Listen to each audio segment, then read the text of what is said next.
Uputu. And the headlines.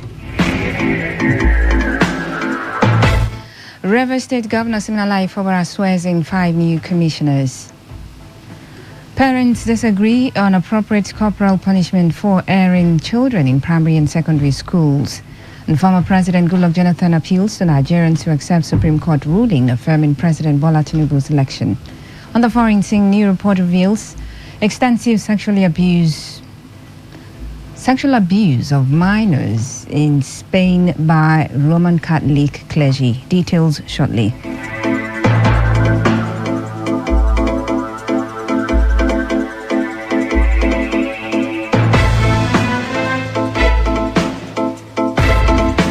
And now the details of the news. Rivers State Governor Siminalayi Fubara has sworn in 5 new commissioners. This followed their screening and confirmation by the Rivers State House of Assembly yesterday. During the swearing-in ceremony at the executive chambers of Government House, Port Harcourt, Governor Fubara charged the new commissioners to cultivate the culture of teamwork in their ministries and to promote the interest of the state. Those sworn in are Gift Wallo, Austin Ben Choma, Isaac Umejuru, Joseph Johnson, and Victor Key. Youth groups in various communities across the 23 local government areas of Rivers State have faltered the emergence of a new youth group called the Rivers Youth Assembly. The leaders of the community-based youth association also criticized the recent visit to communities by members of the Rivers Youth Assembly soliciting for support. The youth president of the Rumunduru community in Obiakpo local government area, Henry Wallo, who spoke in reaction to the recent activities of the new group, warned against having two main youth groups in the state. Wallo, while urging members of the public not to take the group seriously, he claimed that nothing good will come out of them and warned that the group is not welcome in a planned visit to Rumunduru. Please, to disregard the attention and the association of some group of persons who did not mean well for Rivers Youth, who have galvanized themselves and call themselves Rivers State Youth Assemblies, and that they have a speaker within among themselves, going from one community to the other to convert for support, that they are now the Rivers State Youth Assembly body. Please, these are hoodlums. They do not mean well for Rivers people and Rivers Youth. I want to draw the attention of the Rivers Youth and the public, people, to disregard these persons, because we do not have 2 leadership, 2 youth body in the River State. We only have 1 youth body, 1 recognized youth body registered in the government of River State and that of Nigeria in the person of Ambassador Chijoke Ihunwa. In other stories, members of the MOA Local Government Vigilante Service have rescued a 10-year-old girl from the hands of suspected child traffickers. The commander of MOV's Zone 1, Wisdom Stephen, who led the team, told Today FM correspondent Uchendu Ejowo in a telephone interview that he and his team were on patrol when they heard the little girl's cry for help, and they immediately rushed to her rescue. Stephen said they found out the child was allegedly kidnapped by a woman in Omoko in Ogba Egbemandoni local government area and abandoned within the MOA axis of the East-West Road. The MOV's Zone 1 commander further explained that the said suspected child trafficker and her driver had lured the girl with gifts and forced her into her vehicle before zooming off, but had to abandon the girl when she wouldn't stop crying for help. And that we should stop and see why this small girl is in this road, this serious road by this time crying. So we stopped. I dictated one of my boy to interrogate her. She now told my boy that she's from Momo. No, she doesn't know her father. She mentioned the name of her mother to us. And one woman just came and called her, tell her to follow her that she will buy bread. She's 10 years old, that she will buy her bread. From that, the woman now push her into car yesterday morning, that she haven't taken anything. The woman even tied her. The woman even tied her rope. But as she was shouting, screaming, the woman now lose her and dropped her there and zoomed off with her car, with her driver. That was what she told us. Some parents have complained about the brutality of some teachers towards pupils and students when disciplining them for an offense committed in school. The parents stressed the need for teachers to be reoriented on the right way to sanction an erring child. However, some parents believe children should be well handled by teachers, blaming the recent rise in cultism and child delinquency on the poor disciplinary culture in some schools. The parents spoke in an interview with Today95.1fm correspondent Praise God Azibato. Any teacher who is doing above what he's supposed to do should be disciplined, because you're not supposed to brutalize a child. There are other means of correction, not to be brutal. Though back then, your parents can even report a child who is not well behaved to a teacher to discipline them. But these days, we are finding that some of those teachers, they're not well behaved themselves. Our teacher will lie you down, flog you, and during that particular period, there is discipline. Enough discipline. But today, your children just make a little mistake, teacher touching with one stick or two other. The parents will gather themselves, gather themselves together to go and hide. If you look today, there is no discipline. That's the reason you can see courts in everywhere. They have to flog them small, then teach them what will happen for tomorrow, so that they will learn well. I think they should be disciplined according to the way they are taught. Private school discipline children, other government school teachers, they are not putting interest for students how to discipline them. They are doing their own. For this matter of character, they are not putting interest for children. Away from that, Nigeria's former Minister of Transportation, Rotimi Amechi, has denied allegations that he orchestrated the removal of the former Managing Director of the Nigeria Ports Authority, Hadiza Usman, because of personal grudges. Usman, in her book titled Stepping on Toes, My Odyssey at the Nigeria Ports Authority, launched in April, detailing her experiences and challenges as the head of the NPA, had accused Amechi of orchestrating her removal because she failed to lavish him with favors, including birthday gifts. She also accused him of sitting on directives already approved by the president and chiding her for going over him to get it, which she said was to get the work done. Usman was suspended from office in May 2021 following Amechi's request to then President Muhammadu Buhari to probe the accounts of the NPA. But addressing the allegations in the book for the first time, Amechi said the book is filled with lies. Meanwhile, the comments by Islamic cleric Sheikh Ahmad Gumi on the appointment of Nyesom Wike as Federal Capital Territory Minister are still stirring reactions. A group, the Concerned Elites of Rivers State, in a statement by its convener, Tony Okocha, criticized Gumi for saying it was wrong for a Christian to be appointed FCT minister. Okocha, who clarified that the position of the minister of the FCT is not meant for Northerners alone, also described the accusations against the FCT minister of supporting Israel as baseless and untrue. Okocha said that the current FCT minister, Nyesom Wike, has done a lot to restore the landscape of Abuja, including the ongoing renovation of several roads in the capital territory. The President of the Federal Republic of Nigeria is at liberty to appoint any Nigerian to any office without consideration for tribe or religion. 2. By His Excellency Chief Ezewo Nyesom Wike, the Minister of the Federal Capital Territory today, is fit and proper to be appointed as Minister, and having not been found guilty of any infraction whatsoever, but rather works in tandem with the mission assigned to him within the ambits of the law and the Constitution of the Federal Republic of Nigeria, and the appointer himself, Mr. President, remains unshakable. Any call for his sack is therefore maliciously orchestrated. The National Security Advisor, Nuhu Ribadu, says President Bola Tinubu is committed to credible elections. Ribadu also assured the Independent National Electoral Commission that the presidency will not interfere in the off-cycle Bayelsa, Kogi and Imo governorship elections. Ribadu gave the assurance when he met with the INEC chairman, Mahmoud Yakubu, along with the Commission's national commissioners and other members of the Interagency Consultative Committee on Election Security. The gathering, held at the NSA office in Abuja, is part of the consultative meetings by the Commission ahead of the November 11, 2023 off-season exercise. A lawyer and socio-political activist, Adubabari Manki, says the ruling at the Enugu State High Court declaring the proscription of the indigenous people of Biafra as illegal and unconstitutional has given renewed hope to oppressed Nigerians and agitations for self-determination. Manki described the judgment as judicial activism but criticized the Supreme Court's verdict, which upheld the election of President Bola Tinubu. He also says only ordinary Nigerians can rescue the country, not the ruling elite. He spoke during an interview with Today FM.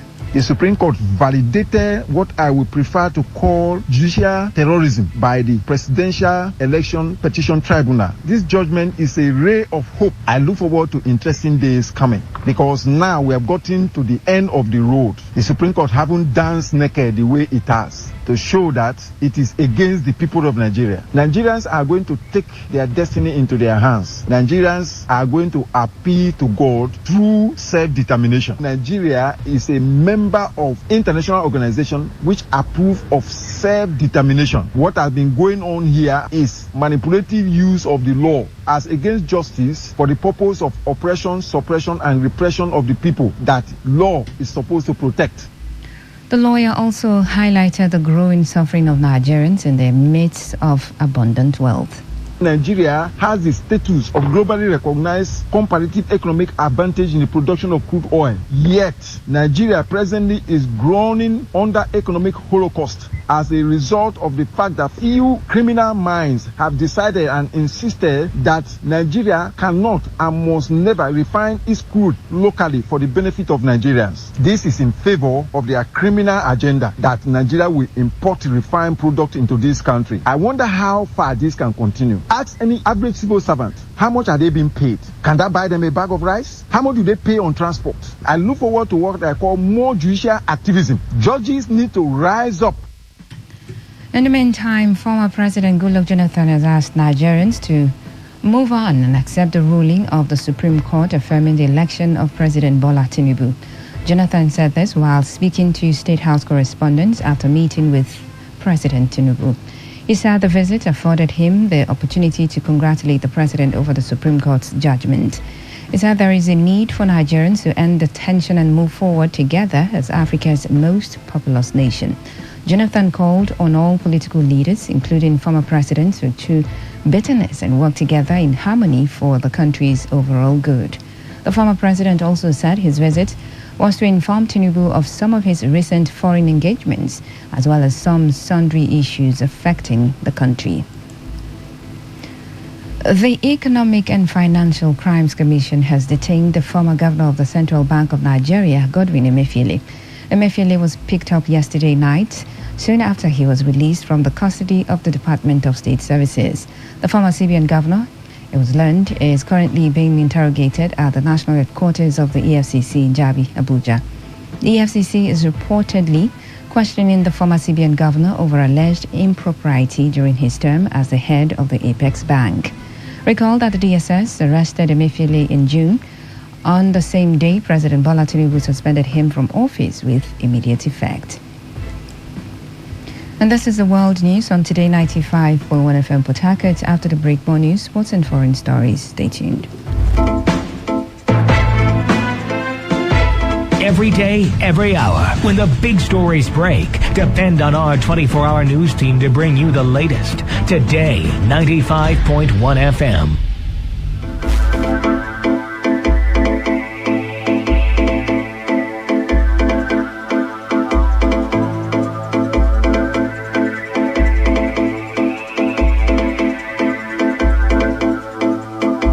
Welcome back. You're still listening to the World News on your premium talk radio, Today 95.1 FM Port Harcourt.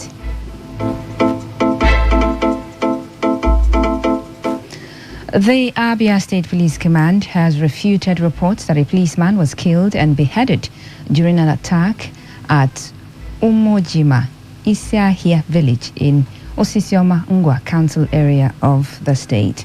It was gathered that the gunmen had attacked policemen attached to the Rapid Response Squad RRS while on stop and search duty at Isahia, Umojima, and beheaded one of the RRS men while his colleagues fled. However, Police Public Relations Officer, Abia State Command, SV Maureen Chinaka, said the person who was beheaded was a member of the Abia State Vigilante Service, Obina Ndukwe, who often collaborates with the police. The PPRO further stated that the corpse of the late vigilante member has been deposited at an undisclosed mortuary in the city, while a manhunt has commenced to arrest a fleeing gunman. The defense headquarters says troops in the last 2 weeks intercepted stolen crude worth 1.2 billion naira as Nigeria's oil production capacity increased in September. The Director of Defense Media Operations, Major General Edward Buba, said this yesterday in Abuja while briefing journalists on the activities of the military in the past 2 weeks. The defense spokesperson vowed to incapacitate terrorists from conducting small-scale attacks on soft targets. The director noted that the troops identified and destroyed 63 illegal refining sites containing 15 dugout pits, 45 boats, 87 storage tanks, 128 cooking ovens, 1 pumping machine, 4 outboard engines, and arrested 14 suspected oil thieves. He also said troops during the operations killed 73 terrorists, arrested 182 of them, and rescued 68 hostages in 1 week. The House of Representatives has defended its ever-expanding number of standing committees, which has reached 134, even in the face of economic challenges affecting the country. In the night assembly under former Speaker Femi Gbajabiamila, there were 109 standing committees. In the 8th assembly under former Speaker Yakubu Dogara, there were 96 such committees, while in the 7th assembly there were 89. However, Chairman of the House Committee on Media and Public Affairs, Akin Rotimi, in a conversation with House of Reps Press Corps in Abuja, noted that the 10th Assembly's approach differed from previous ones. Rotimi, who also serves as the House spokesman, emphasized that the Speaker's decision to form 134 standing committees was well considered.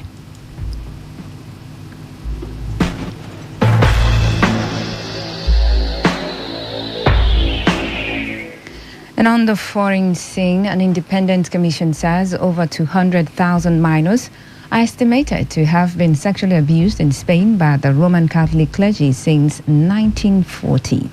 The report did not give a specific figure, but said a poll of over 8,000 people found that 0.6% of Spain's adult population of around 39 million people said they had suffered sexual abuse by members of the clergy when they were children.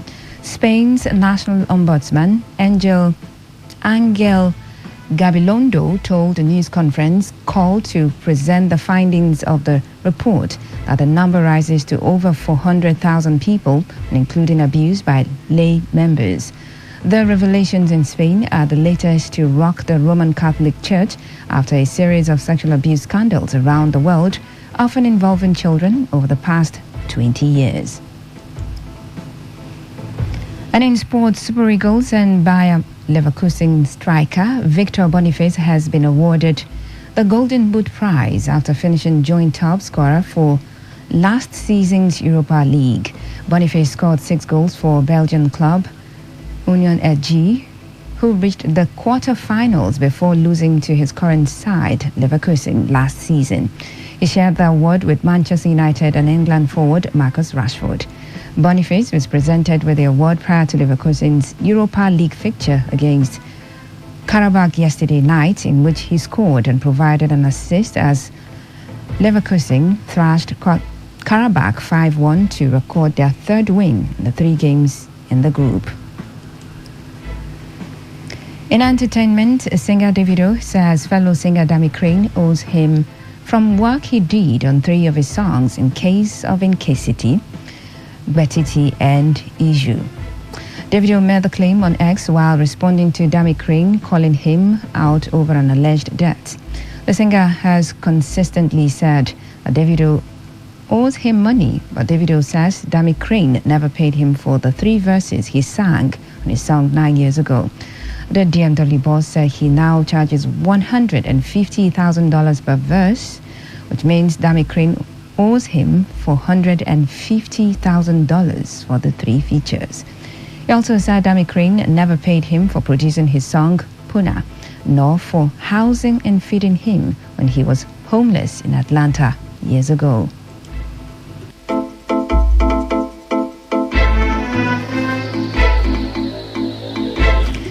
To end the news, here's a summary of the major stories. The River State Governor, Similalai Fobara, has sworn in 5 new commissioners. We told you that parents have disagreed over the appropriate corporal punishment for erring children in primary and secondary schools. We told you that former President Goodluck Jonathan has asked Nigerians to accept the ruling of the Supreme Court affirming the election of President Bola Tinubu and move on. From the foreign scene, you heard that an independent commission has revealed that an estimated 200,000 minors have been sexually abused in Spain by the Roman Catholic clergy since 1940. That was the news. Is edited by Prince Ajubo. For comments and inquiries, please call 0818-389-2850 or send your emails to news@todayfmlive.com. You can also read our stories on www.todayfmlive.com. I'm Faustina Oputu. Good evening. Thanks for listening.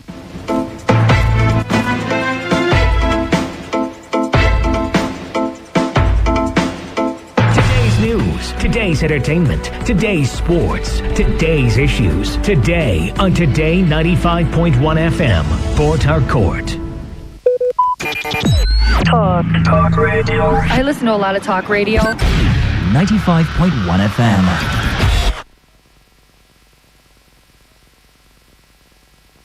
When I get older, I will be stronger. They'll call me freedom, just like a waving flag.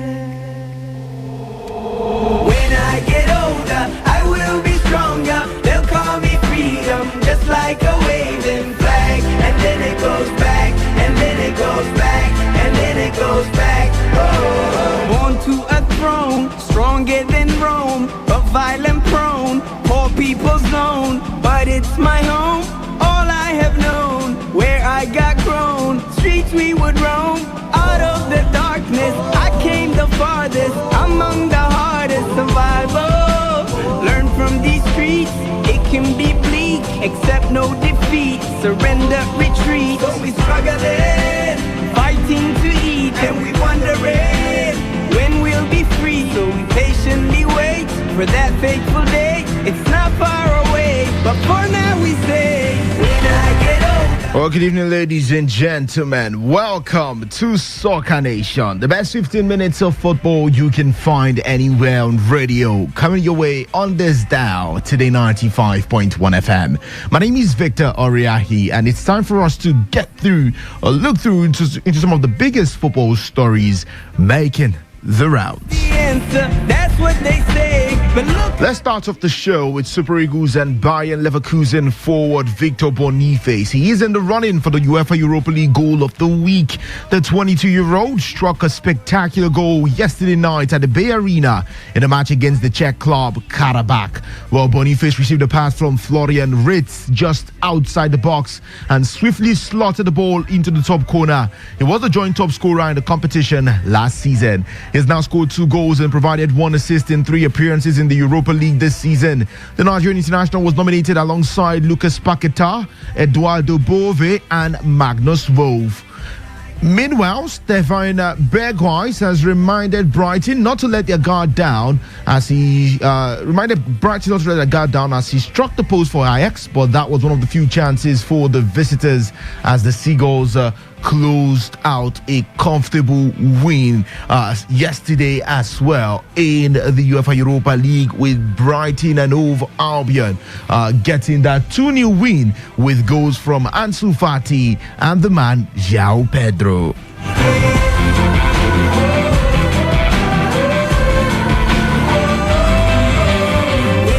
Let's move on now to the championship as Leicester City boss Enzo Maresca has said Wilfred Ndidi will miss the trip to Queen's Park Rangers tomorrow due to injury. Ndidi was not in Leicester's squad for Tuesday's away game against Sunderland as a result of a tightness in his muscle. Speaking after the game against Sunderland, Maresca said Ndidi was rested and should be back for Saturday's game against QPR. But in his presser today, he said that Ndidi's injury is more serious than first thought and he will miss out on this week. weekend's game.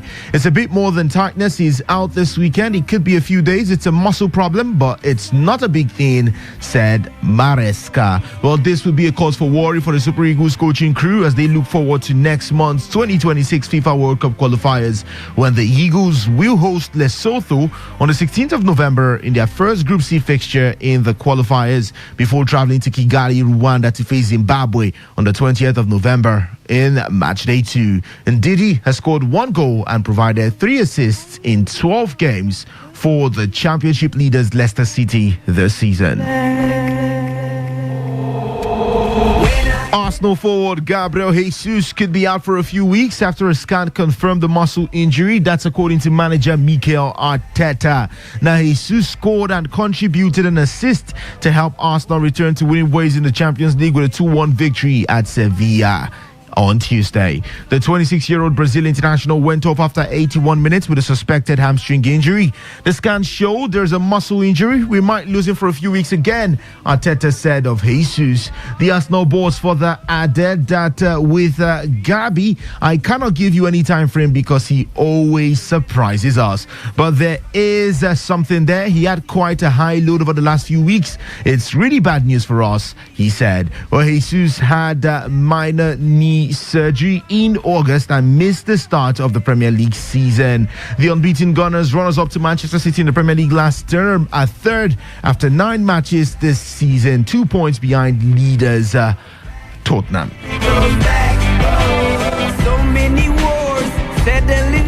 Elsewhere, Liverpool had the perfect night in their Europa League as they scored 5 goals, gave 2 players debut appearances, and shook off one of the misses of the season to cement their favorite tag in the competition. The Reds, who were ruthless in their 5-1 thrashing of French Cup winners Toulouse at Anfield yesterday, now have to win the competition according to former midfielder Joe Cole. Well, following another entertaining attacking display, they have tasted victory in 10 of their 13 matches this season and kept up their perfect winning record at the top of Group E in Europe's secondary tournament. Most of the time, we were in complete control. Liverpool manager Jurgen Klopp said, "We made good goals, nobody got hurt, perfect night. I think it's really easy to fall in love with this team. There is so much excitement in it. We have to make massive steps, we have to grow, we have to do a lot of things, but a lot of signs are really promising." Well, Liverpool are in the wrong competition. If they were in the Champions League, we're saying they could go all the way, added an impressed former England midfielder Joe Cole. They have to win this competition because anything else isn't good enough.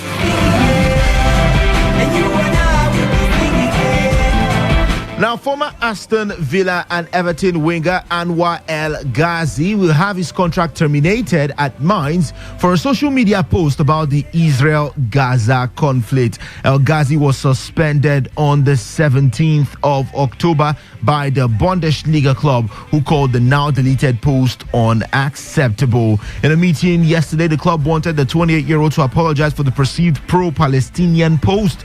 El Ghazi joined the club on a free transfer on the 22nd of September after leaving PSV Eindhoven.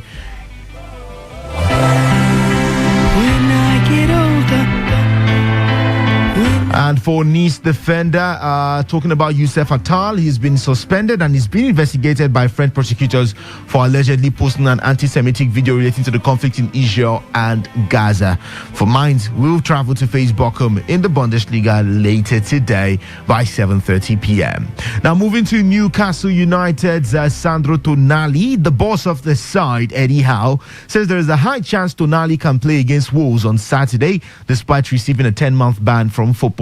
Howe said the club are in limbo as they await confirmation of the ban. Now, the 23-year-old was banned by the Italian Football Federation, FIGC, yesterday for breaching betting rules. We've heard the news, the statement, but we haven't had anything from the Italian authorities at the moment, Howe said on Friday. I think there's a high chance again that he could be available for us. I still think there are a few things that have to happen before the ban is imposed. So let's see, said the man. Well, the FIGC said the Italy midfielder had breached the rule that prohibits players placing bets on football events organized by FIGC, UEFA or FIFA, and has also been fined €20,000. Now, Tonali joined Newcastle from AC Milan in July for £55 million, becoming the Magpies' second most expensive signing. The Newcastle board said the club had no knowledge of any potential betting breaches when they signed him. You make a decision at the time with the knowledge you have, Howe said. We really liked him as a footballer and had no idea that this was even a possibility. Of course, there's frustration and a disappointment that we're not going to have a quality player for a period of time. Newcastle, who are sixth in the Premier League, travel to Wolves tomorrow before facing Manchester United in the fourth round of the Carabao Cup on Wednesday. Love is the way, love is the answer. That's what they say. But look how they... Bayern Munich and Germany goalkeeper Manuel Neuer is set to return to action this weekend, more than 10 months after he suffered a broken leg. The 37-year-old Neuer sustained the injury while skiing in December 2022 and returned to team training in late September. Champions Bayern host Darmstadt in the Bundesliga on Saturday, and Thomas Tuchel said today that if everything goes well in training, then he will play tomorrow. He's looking forward to it, and so are we. I'm certain many other people are also excited. Well, having last featured for Bayern against his old club Schalke on the 12th of November last year, Neuer's return to partial training was delayed because of complication with his recovery from the lower leg fracture. It's a special situation. I can feel his excitement, and his quality is clear to see. He's got a lot of experience. He's enjoying himself. He's enjoying it right now and can be proud of himself. I want him to enjoy this moment, as it will be a good source of strength for him. On top of that, you've got the nerves and excitement to deal with. We're hoping now that he will be able to get back into swing of things quickly and that everything will go well, said the former Chelsea boss Tuchel of Manuel Neuer. When I get older, I will be stronger. They'll call me freedom, just like a waving flag. And then it goes back, and then it goes back, and then it goes back, and then it goes. Manchester City boss Pep Guardiola has said that the fans banned by the club for vile chanting following the death of Sir Bobby Charlton do not represent City. Well, United legend Charlton died on Saturday with the news announced at halftime of City's game with Brighton. City have banned 2 minors from home and away games over the chanting, and he said they don't represent us. Mike Summerby going to Old Trafford to sign the book on behalf of us is what represents us. Ahead of the 191st Manchester Derby, which takes place at Old Trafford on Sunday, Guardiola says he expects United to be a tough opponent despite their indifferent start to the season. Eric Ten Hag's side have lost 4 of their 9 Premier League games this season, leaving them in 8th position, 6 points behind second-placed City.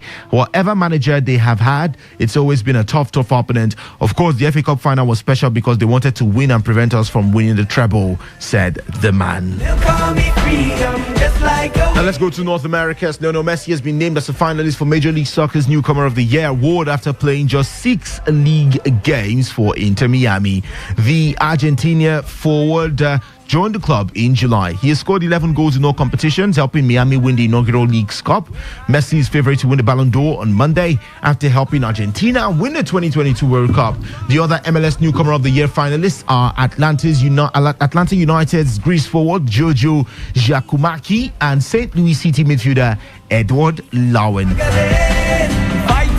Meanwhile, Romelu Lukaku scored in his 14th consecutive Europa League game as Roma beat Czech side Slavia Prague 2-0. Midfielder Eduardo Bove opened the scoring for Roma, sending a shot from outside the box into the top corner from Stefan El Shaarawy's pass. Lukaku then doubled the Italian side's lead as he burst onto another El Shaarawy pass and fired the first shot home. While Roma are top of Group G with 3 wins from 3 games. No player has a longer streak in any European club competition than Lukaku, with his record stretching over 9 years with 3 clubs: Everton, Inter and Roma. The previous record was held by Cristiano Ronaldo, who scored in 11 Champions League games in a row between 3rd of June 2017 and 11th of April 2018. Lukaku's Europa League record betters that set by Alan Shearer, who scored 8 consecutive goals for Newcastle United between 30th of September 2004 and 7th of April 2005. We'll be free, so patiently wait for that that fateful day, it's not Eric Ten Hag says he is not worried about a potential ban for Alejandro Garnacho after the Manchester United attackers' social media incident with goalkeeper Andre Onana. Garnacho posted a celebratory picture including Onana and other teammates following their goalkeeper's late penalty save in their 1-0 win over FC Copenhagen on Tuesday night. The post, which has been deleted, included emojis which could be deemed offensive. He did put an emoji of a gorilla. The FA is aware of the social media post and has sought Garnacho's observations on it through Manchester United.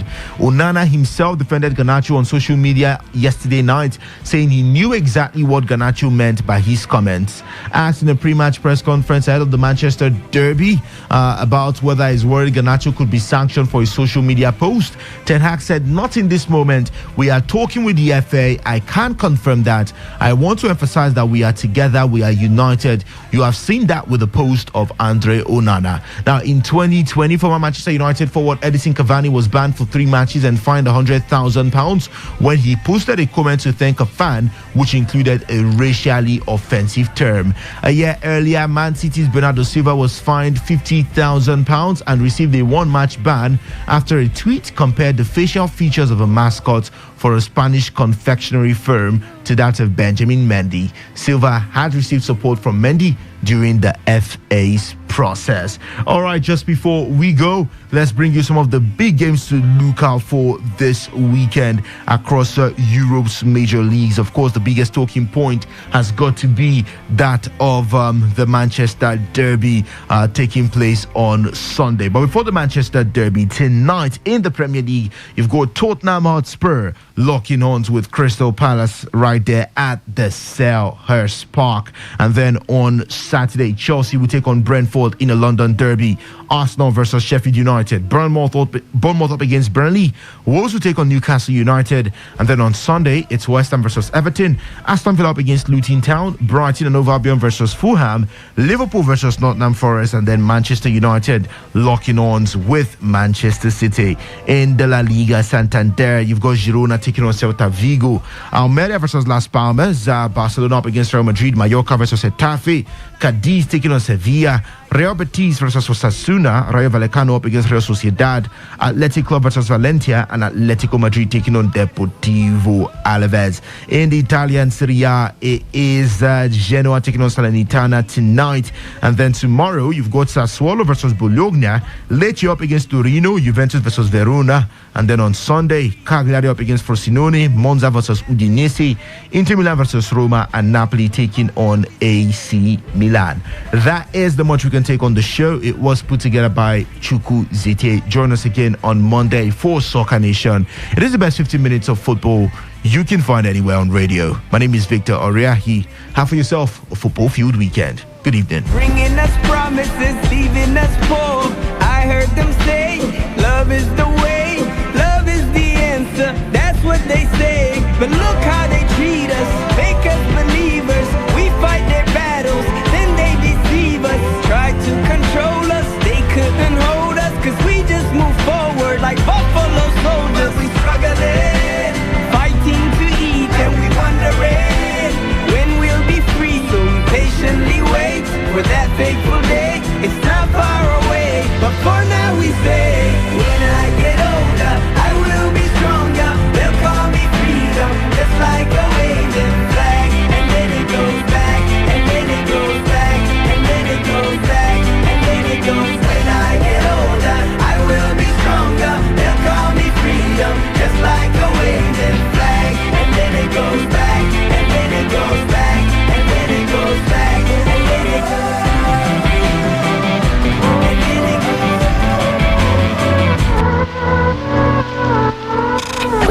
Wake up to today's quest. Welcome to take you through the ever-exciting world of sports. Today's question, Today 95.1 FM, the newspaper review segment.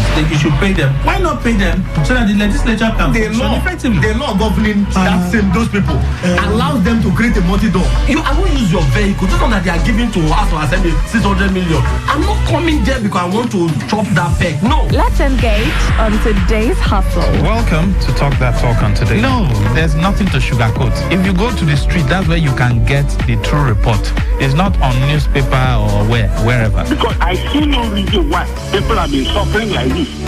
And they are breathing, IGR, they are breathing. And then welcome to today's Sport Live. There are people that are scared of the dark. Nigerian League champions can overturn. They've considered 5 goals away from home, and at their home ground, they've not been able to score. So he talked about not. Welcome to the platform on radio. Okay, America is the standard, right? It is happening in America. Hold on, America is.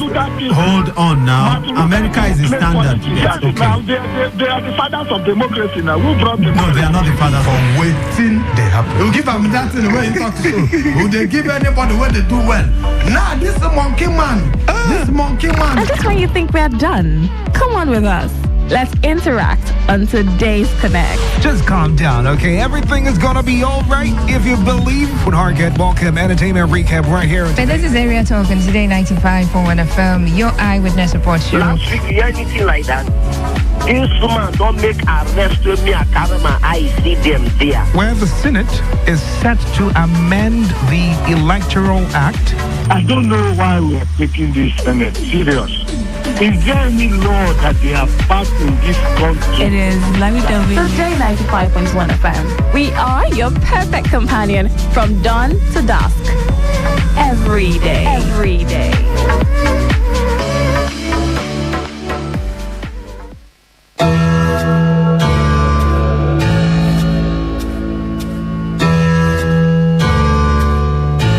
Every day, we hear reports about counterfeit products, stories of fake drugs, food, expired goods and other consumables being manufactured, imported and sold to unsuspecting members of the public.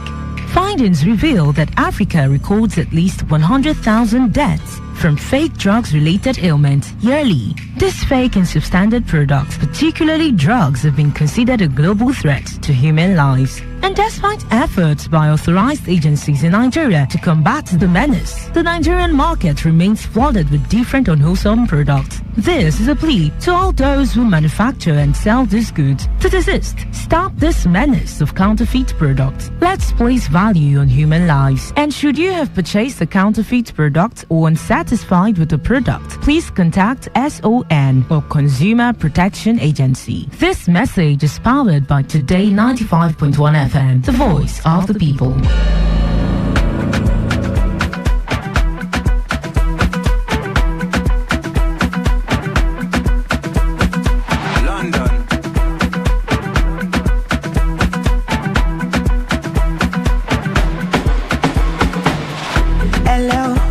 Everybody for you. Body just shake belly. But it's not fun tell belly. Deliver like I get belly. Them say I dey go sell out. Them say I dey go sell out. Destiny to fortuna. I go make you Joe Dada. Say you get the power. Sweetie passy, I'm a lucky too. Shinji Kagawa. Jesu Christi Lobawa. Got them falling yakata. You know I see sabi girl they do.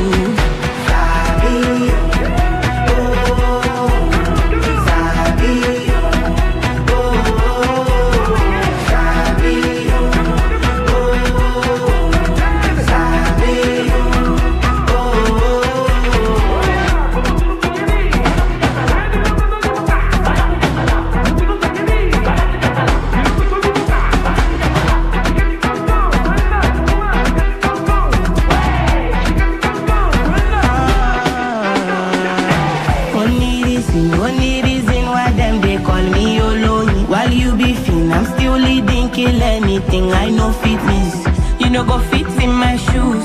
High fashion, Jimmy choose. Wanna sip some gin and juice tomorrow? It's be okay fortuna. I go make you Joe Dada. Say you get the power. Sweetie passy, I'm a lucky too. Shinji Kagawa, Jesu Christi Lobawa. Got them falling yakata. You know I see sabi girl they do. Hey.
teacher.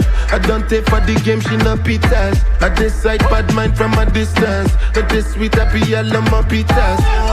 Oh, Doguni Misha, show you the confirm for your speaker. This time I call trap street for assistance. Show we they blow your mind, Afghanistan. Kilometers.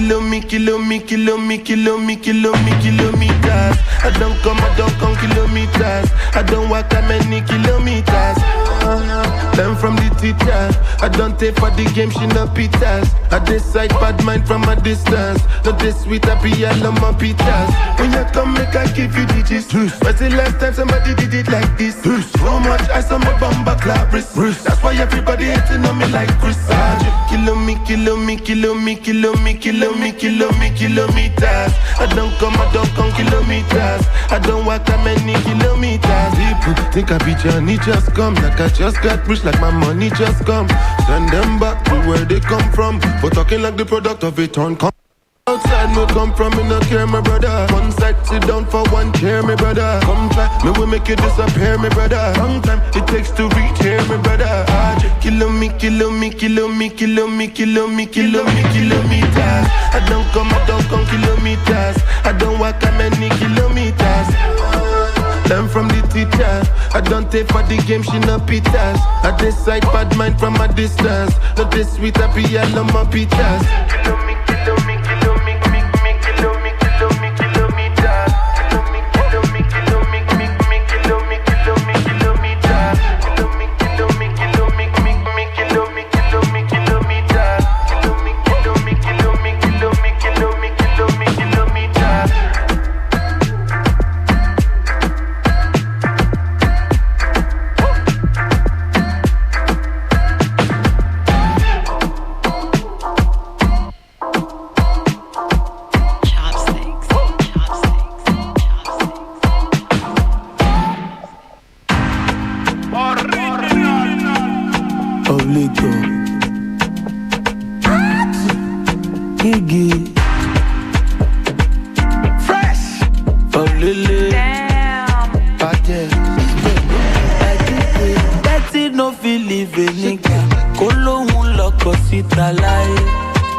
Chance my brother for this life and another life.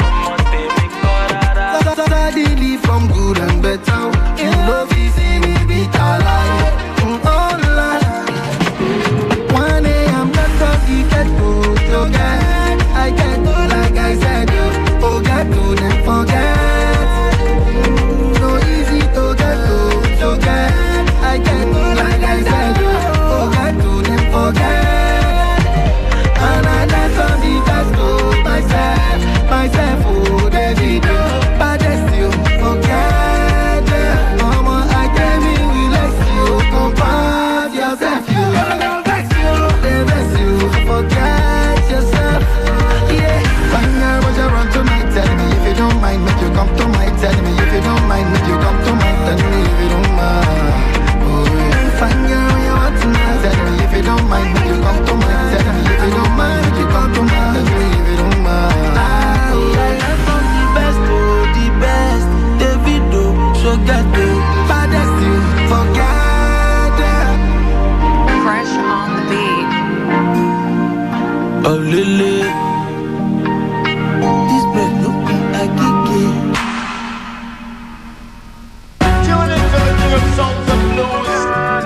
Yes. DJ Neptune. Joe boy one day. Got to buffet. No my get so come on love back. Body on che. I thought I don't mind the pepe them. No you don't matter. Cause you go there. About to pepe better walk my shake. I don't wanna hear shit. I don't wanna hear shit. You there with another man. The way I'm gonna do it.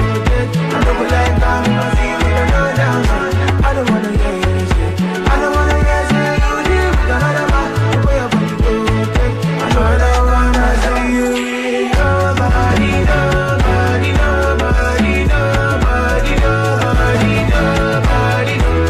Don't wanna see with nobody.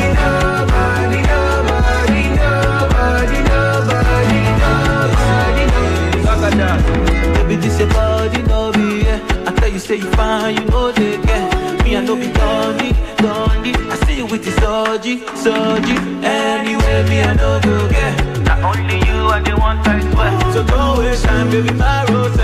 Oh yeah, cause it be you, I want. It be you, I they want. Oh, I go prove my love. I go risk it all. Oh,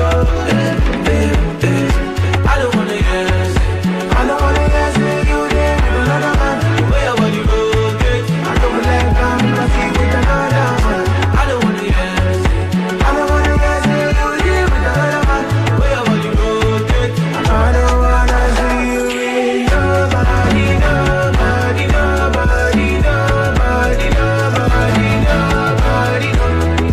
wanna see with nobody.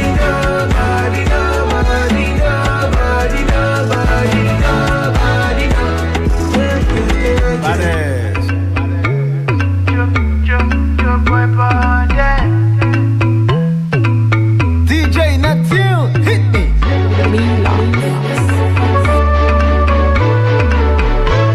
The best of magic. Sounds of Neptune.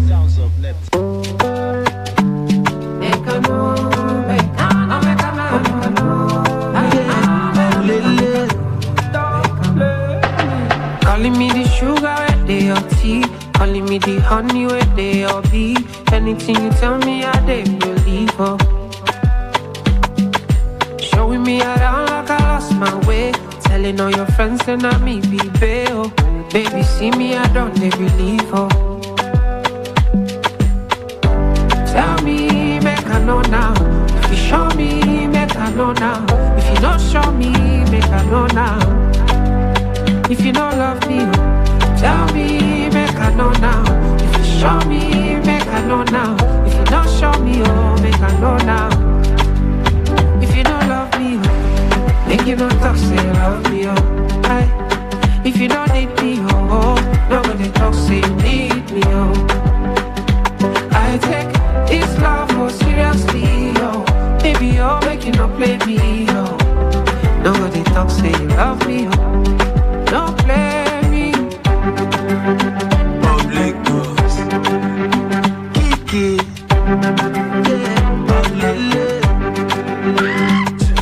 You don't they be like say me I dey too talk. Make you no go be like say I get blocked. But now the other man you want to go and link up. Oh baby.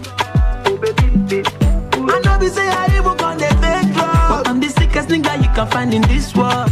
And it doesn't matter, baby, got to choose one already. Right now. So tell me, make I know now. If you show me, make I know now. If you don't tell me, oh, make I know now. Yeah, if you don't love me, oh, tell me, make I know now. If you show me, make I know now. If you don't show me, oh, make I know now. If you don't love me, make you don't talk, say you love me, oh. If you don't need me, yeah. oh, they don't say you need me, oh. I take this love more seriously, oh. Baby, oh, make you don't blame me, oh. No, they don't say you love me, oh. Before we go further, tell me now, I wanna know. They cannot go far down low, I wanna know. They cannot fall down low. Do you have another, oh, I wanna know. Am I the only one? Am I your number one? love me, make you not talk say you love me. If you don't need me, nobody talk say you need me. I take this love more seriously, yo. Baby, you're making up play me, yo. Nobody talk say you love me, yo. If you don't love me, yo, nobody talk say you love me, yo. If you don't need me, yo, nobody talk say you need me, yo.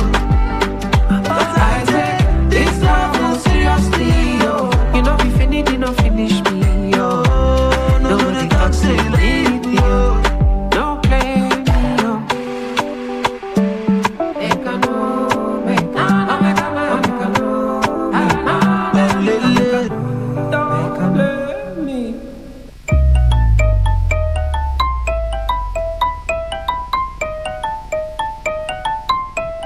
King Oh, your baby, yeah. African baby, Tanzanian baby, Continental.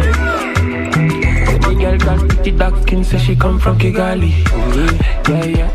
When me spend money, she a call me allergy. Yeah.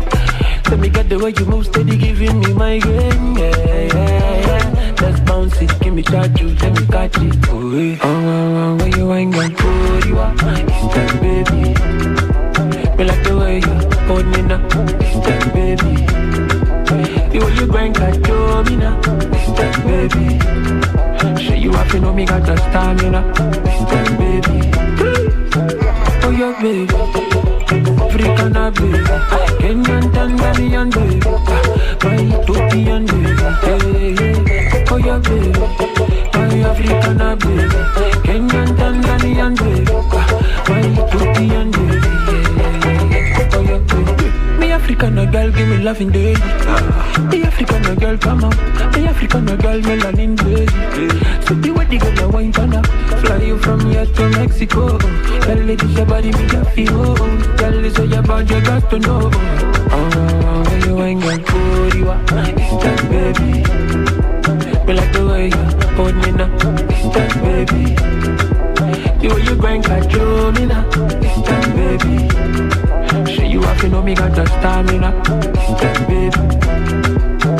Oh, your baby, African baby, Kenyan, Tanzanian baby, my Ethiopian baby. Oh, your baby, my African baby, Kenyan, Tanzanian baby, my Ethiopian baby. The girl got pretty dark skin, so she come from Kigali. Yeah. When we spend money, she a call me allergy. Yeah. Let me get the way you move, steady giving me my game. Yeah. Let's bounce it, give me charge you, let me catch it. Oh, where you ain't gonna put you up, it's that baby. Me like the way you hold me now, it's that baby.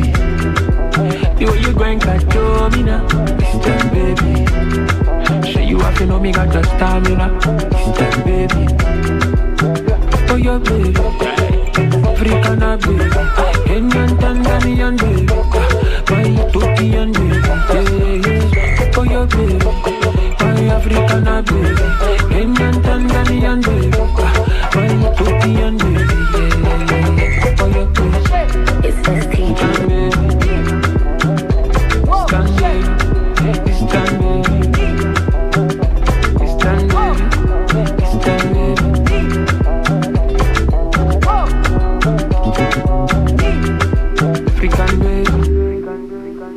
Nigerian baby.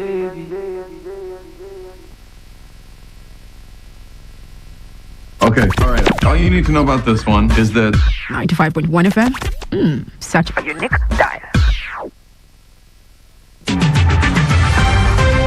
Today's news in 60. More than 47,000 indigenous students studying in public and private higher institutions in the country have received bursary allowance totaling about 640 million naira from the Katsina state government. Stakeholders have expressed diverse opinions on the report and recommendations submitted to the president on Tuesday by the Presidential Committee on Tax Reform, chaired by Taiwo Oyedele. The National Healthcare Development Agency, in collaboration with UN Children's Fund, Bauchi Field Office, on Thursday launched the human papillomavirus HPV vaccine against cervical cancer in Toro local government government area of Bauchi State. Copyright owners and stakeholders in the creative industry have been encouraged by the Director General of the Nigeria Communications Commission, John, assigned to uphold and comply with the provisions of the new Copyright Act 2022 as a favorable instrument in place to strengthen creative enterprises across the country. Afro-pop superstar Mr. Easy has shared his long-awaited debut album, The Evil Genius, via the artist's own record company. On the foreign scene, a decision by the Uganda's government to name a road after two foreign tourists, David Balo and his wife, Marietta Geya, killed earlier this month, have triggered outrage in the country. Today's news in 60. In 60. Talk radio. I listen to a lot of talk radio. 95.1 FM.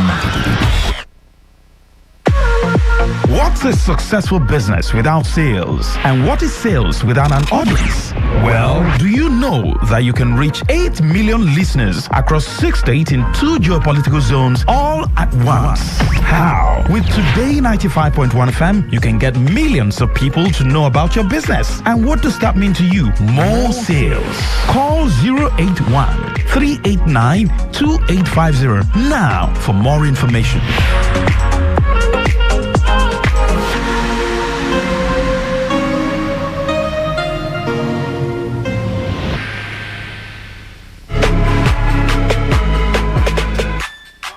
Every day on Today 95.1 FM, there's always an opportunity to comment and air your views on our various programs. It's not just about us, it's about you, your opinion and your voice. President, don't you think that it's time to step down, sir?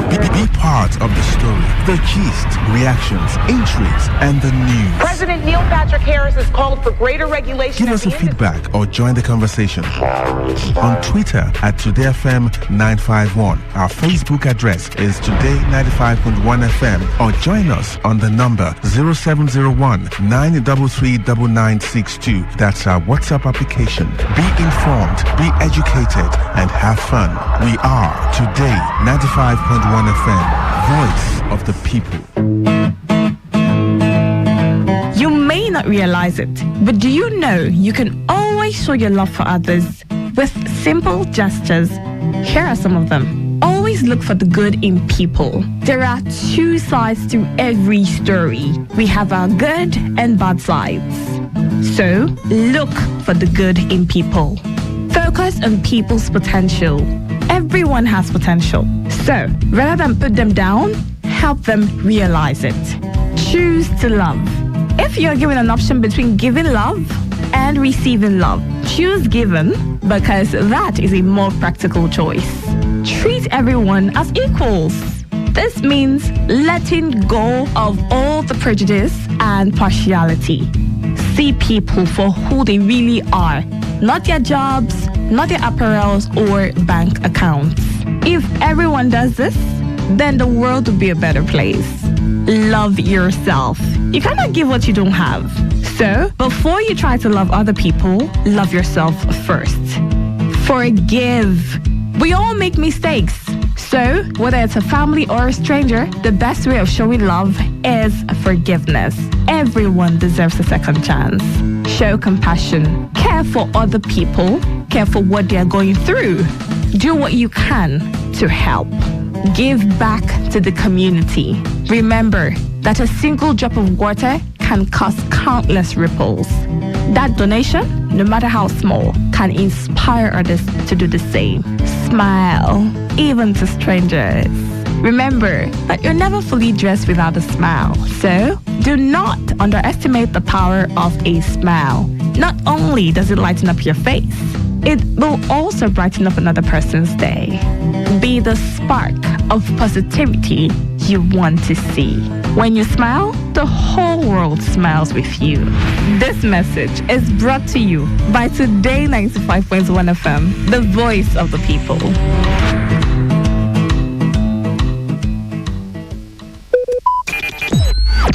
Talk radio. I listen to a lot of talk radio. 95.1 FM.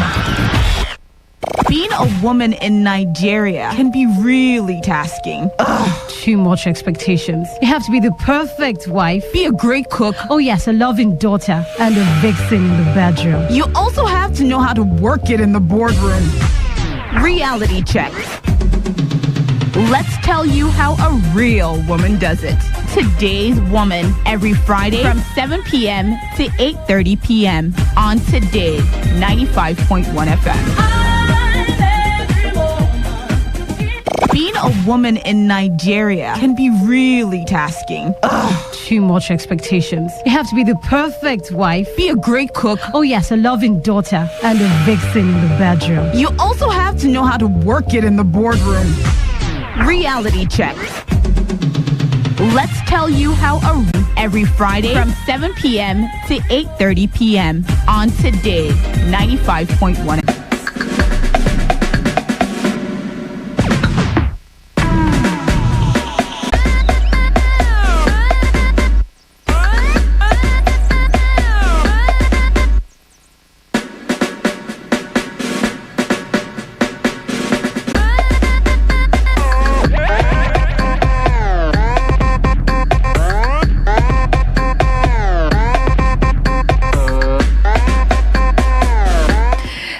Minutes past 7 p.m. A lovely Friday evening to you. Welcome to Today's Woman and Today 95.1 FM. How are you doing? How is your Friday? A very rude one attracted me from. I thought you brought a skipping rope for us to do skipping on the show. So, Uzi, how are you doing? I'm doing. Please give. When he was not around. Like he was sick. He went to his brother's place, and when he came, he saw that she was dead and the body, because he didn't want to raise an alarm because he was scared. And he said, I know what I did was wrong, but he wanted to just get rid of the body of the late Justina, so that, well, I don't know what was in his mind, but then again, He should just listen to. They should just put him down to sit down and replay what he just said to himself. But he's not guilty. And let him see. He's not guilty yet. Wait, and let him see if it makes sense to him. Yeah, but before we get into all of those, I know, yes. All of those. Oh, Ezine Oti, Victoria. Hello, good evening. One day governor. Good to have you on the show. Good to have one day governor on the show. Should we ring a bell for you? Yeah, of course. Ring a bell. Ring a bell for you. Yeah. Oh, Ezine, welcome. Then you give away for me. On top okay, don't worry. Give myself away. No, I not say give me yourself. I say do give away. I'll give you something now. I think you need something white. Yeah, something white. Something white. Up or down? You need something white, but it can always be substituted. You you understand, Faustina? So okay. You need something white. It's my power bank. I beg your power bank. No, isn't it? That power bank is expensive. No, I don't need this. It's not power bank that's my problem. I don't plan to go to the forest, so the one I have is enough for me. It's good to be here. It's great to be. I don't know. I think I should have dressed like traditional attire so that I'll dance. When you are making this kind of return to this beautiful show. No, this kind of return that you're making like this. This return is just. Breeze out. But I'm here now.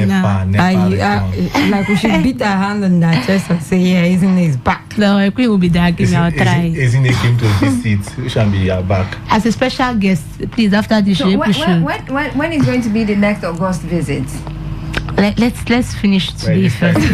Yes, let's finish today first. So welcome to Today's Woman. Thank you very much, Faustina. I'm sure your fans are glad. Of course. Do I have fans? No, we are your fan. In fact, me, I'm your AC. No. So we are glad on behalf of your fans to have you on today's Woman. We are glad to have you on Today's Woman today. Thank you very much. Okay, so let's get into the conversation, yeah? Now, prior to this entire incident, the killing itself, she was declared missing before, all of this. And today, one of the things I did when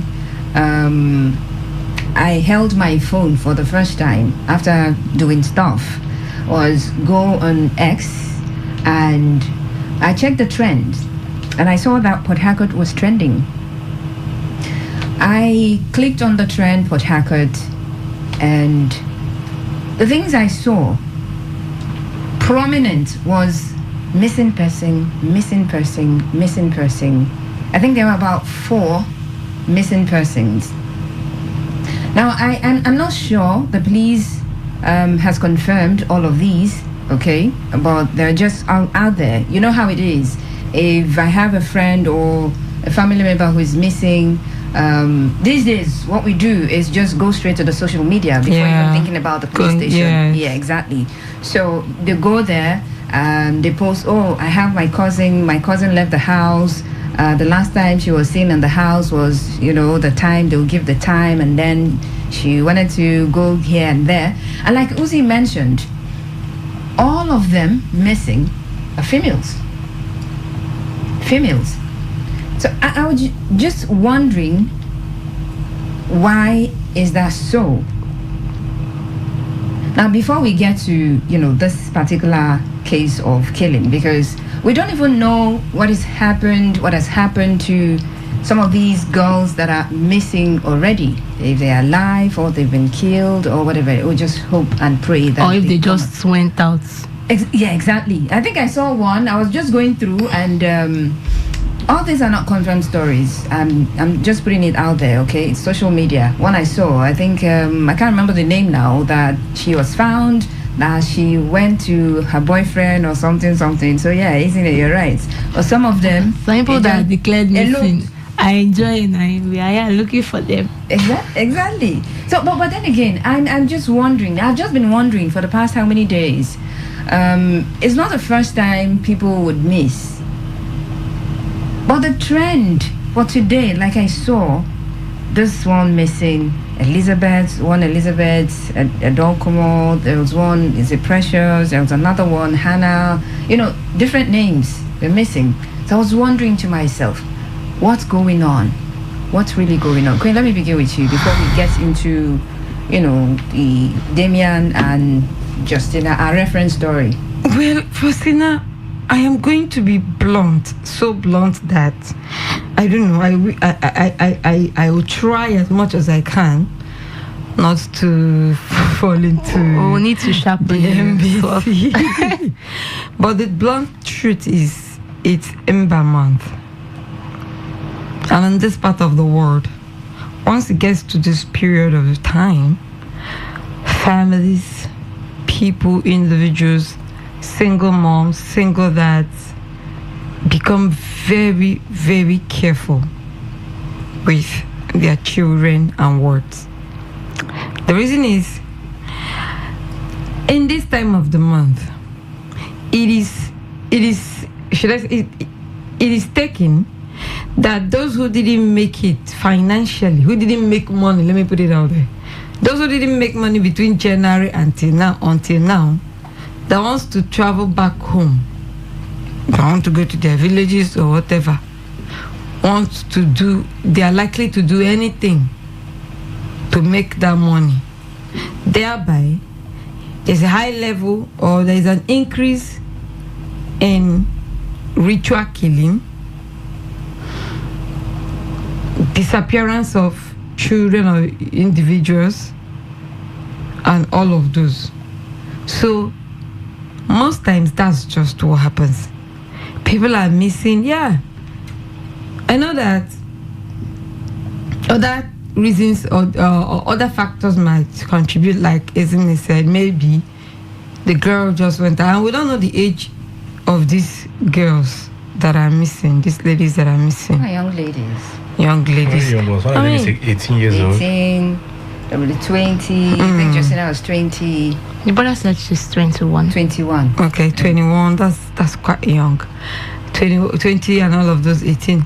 Yeah, we know that this Gen Z and this current crop of ladies are doing a whole lot, right? We can't really trust them. But still, it doesn't rule out the fact that this is what is going on. Sometime this year, right? Was it this year or last year? I told you about my cousin that got missing. I think it was this year, early this year. I told you about my cousin that was missing. When she was found, till today, that girl hasn't recovered from. I think it was charmed. She was charmed. She was charmed. When she was found, she doesn't even know where she was. She doesn't even know who her mom is. People who saw her say she was just roaming around, all the way from Eche, where they stayed at that time. She was found somewhere around, I think, Rumigbo, or those areas. So you begin to wonder. People see the times are evil. When the Bible said the times are evil, he wasn't joking. It wasn't a joke. The times are evil. Forget. And the bad thing is we don't really know how to follow up this missing issue because of what some ladies or some young girls are indulging themselves into. Some of them might decide to jump, boom, disappear. Probably they're into it because right now ladies are getting into a lot of atrocities, a lot of immoral acts. Some of them might be into drugs. And seeing that probably they do not have the opportunity to do drugs at home. Maybe they have a friend, a boyfriend, a girlfriend that have found a bunk, like they call it. They could just all of a sudden disappear and go there without letting anybody know and keep doing their thing. And when such a situation presents itself, the parents and the people around or her family and relatives, what would they say? She's missing, right? Because they can't find her. They are not aware of where she went. Probably the last time they saw her, they sent her on an errand, right? And that's it. She disappeared. So that's just the whole thing, because a lot of things is involved. And it's difficult for you to place your hand on. But what I know is, before now, what usually happens is, during this period of time, people get missing because some persons wants to, they say call it a neighbor language. It wasn't one particular gender, right? No, then it was still more prevalent with women. If it has to do with the other gender, then it will be maybe children. It has to be children that involves other genders. But when it comes to adolescents or teenagers or young adults, it's mostly ladies, because according to stories and what we heard, some persons said they have been caught like that. Probably their spirits were too strong. Enough. Some of them, maybe they're on their way to farm, on their way to school, on their way to farm. Probably they went out to buy for an errand and all. Some of them may just be like merely, please, I am going to somewhere. I don't really know. Can you come and show me the road? And you want to be a good Samaritan to show someone road, and that's the end. Some of them will just be, hey, hello, how are you? As soon as just turn to talk to the person, you hypnotize and you keep whatever the person tells you to do. That's what you do. So a whole lot. We've heard a whole lot of stories about this whole thing, and then the thing is, it's bad. Let me not go to the security aspect of the country. That is, probably we'll get to that point in the course of our discussion. Exactly. Listen, let's hear from you. The spate of missing young ladies. I don't know if you went on Twitter, you saw that particular trend, and you. Oh yeah, I didn't really. I've just been seeing missing people, like mostly ladies. I've not seen for today. I think when it has to do with missing people, one thing that has always been there is the ladies are more. I won't say it's because due to maybe they are going for bad movement, or that's part of it, or because as a woman you do not really, most women, let me not generalize, we do not have that physical strength like a man. So once a criminal wants to pray. A woman can do so. Yes, there are some of them. It's not everything. It's not everything. Remind Yeah. us. It's not everything. So I'm not the one to tell you that what a man can do. A woman can do everything, but we know we want to. We have our edge there. So it's women are not. Some women are not physically strong enough, so they are easy prey. Before a man wants to rob from his fellow man, he will look at him first. They'll have to check it. But for a woman, they might not think twice. Why would I say so? Years back, while I was staying in school, University of Port Harcourt, I went to do assignments. At night? No, went during the day, like my friends, because me and Mike were 4. Okay. So we went to do the assignment in our house. After at some point, the assignment itself, it was difficult. So I wanted to go back because I stayed in Aluden. Okay. I wanted to go back home. All of a sudden, lights came. And I was with my clothes because I wanted to iron my friend's house. There was no light. I had everything that I could take to school the next day. But then I called my roommates. Her number wasn't going through.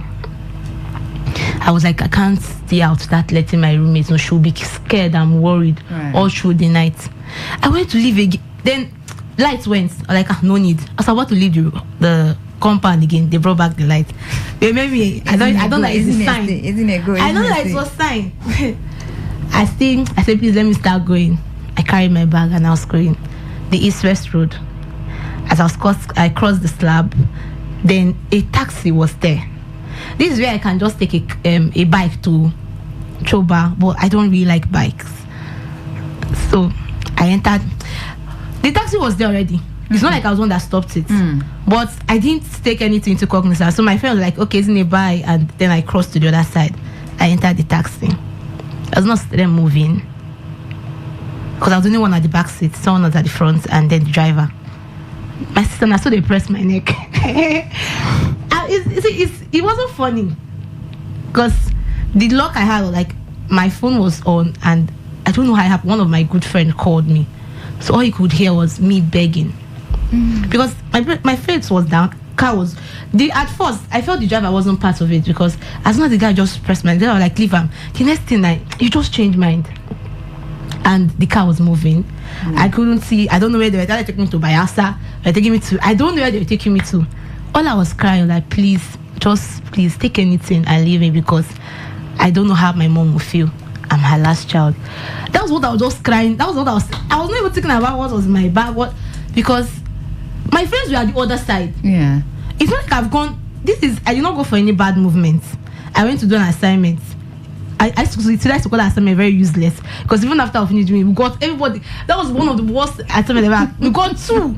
After everything I went through, I swear I almost went to that lecturer's office to tell him that you're a wicked man. Because the guy I was like, please just drop me. That was what I was begging. I don't know how it happened. I don't know that the man this called at some point they had to down listen and took me and stopped me somewhere.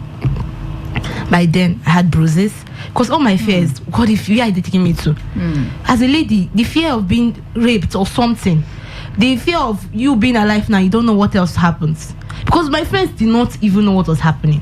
No one would know that something is happening to me because they just saw me now. I entered the cab.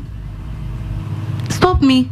When they dropped me, I feel like I stay crying. I lost the valuable documents I had. Like my phone, everything went. I was crying.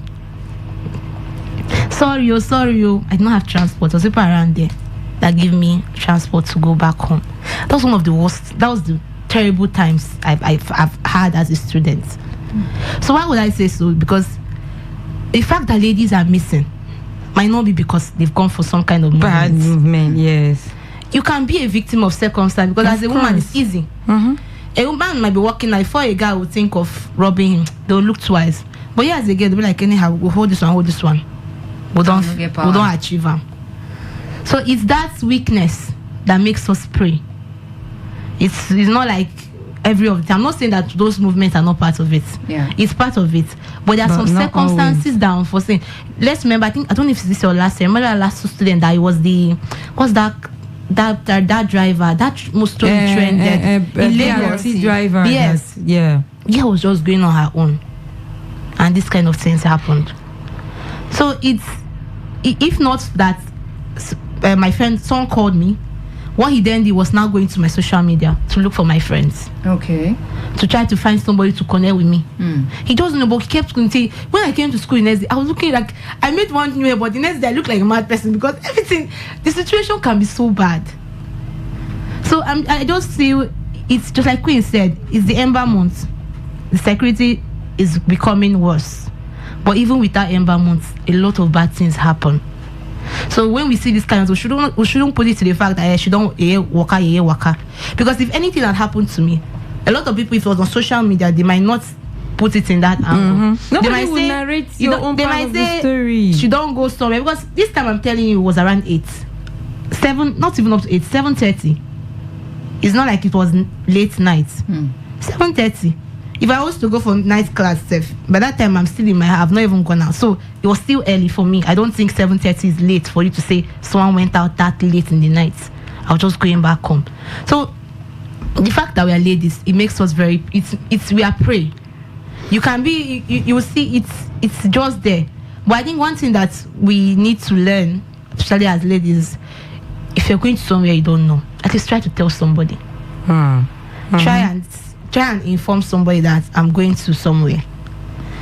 You might not try and have one friend or a sibling or a relative that you can just tell someone. No, yes, you can, but you know it's not everybody. So that at least try and tell one person that this is where I'm going to, because it will help.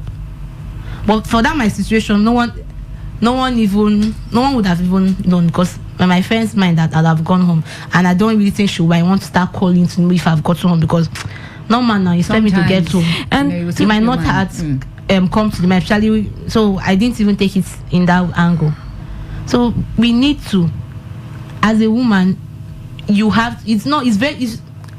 that are physically strong are lesser than the ones that are not physically strong. It's a fact. The ladies that are physically strong, they are less. They're just a few. It's very few. So that's why even when you move at night, you can really see, just like when you come back at that remote closer, you just come out from bank. Before you know, my friend, who be your friend? I don't know. I'm not your friend. We have women before. Stop. That one I don't even I'm not your friend. you. But they will see their fellow man, they will not do my friend. They will not do my friend. Because they know that, come on, that guy, this one. Don't feel blow your mouth. So it's just that thing that, but it still doesn't stop the fact that some people take some kind of risks on their own part. I know everyone, I always say no one is a saint.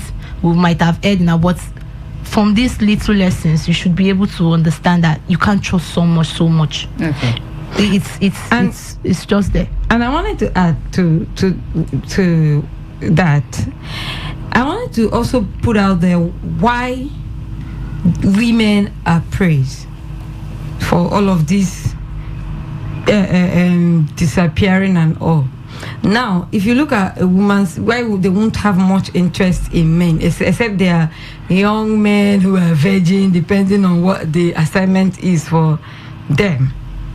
Now, you look at ladies, a lot of organs in a woman's body has a lot of spiritual significance and now what they can do. Because it's always going to be for motive of. That's what I'm saying. And you, person that believes in those acts, see, it's not believing. Yeah, but let's not go into all of those spirituality and blah blah blah. Uzi, let's hear from you on this entire issue of missing, especially females.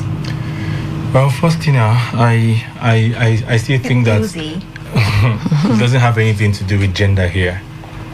No. Now we are talking gender, because you also mentioned that all the missing persons you saw, females. Yes, I was coming to somewhere where I made that statement. Okay.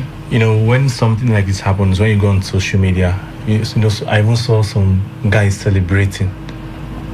Forget about those ones celebrating. You left us that are broke, and you say it's a Yahoo boy you want to go and date. Listen, at that point, it is not our fault. That is just love playing out. No, Uzi, I think you're jumping the gun now. You're taking us to, you're fast forwarding our conversation.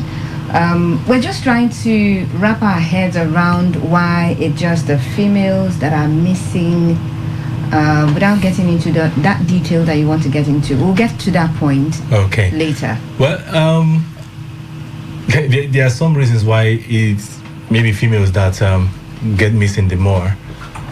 One of them, I want to talk about taking risk. The kind of risks some females take. I'm not sure as a man you want to take them. Let me mention them to you. A boy that is here, maybe the one you claim that is your boyfriend or your friend will just call you up at maybe 11 p.m. and say, babe, come, I want us to go outside. I want us to go and flex. 11 p.m., 12 a.m. It will be very difficult for you to draw out a guy like that. Your guy can call you a guy. Listen. It is not every guy can draw out at 12 a.m. when he's asleep.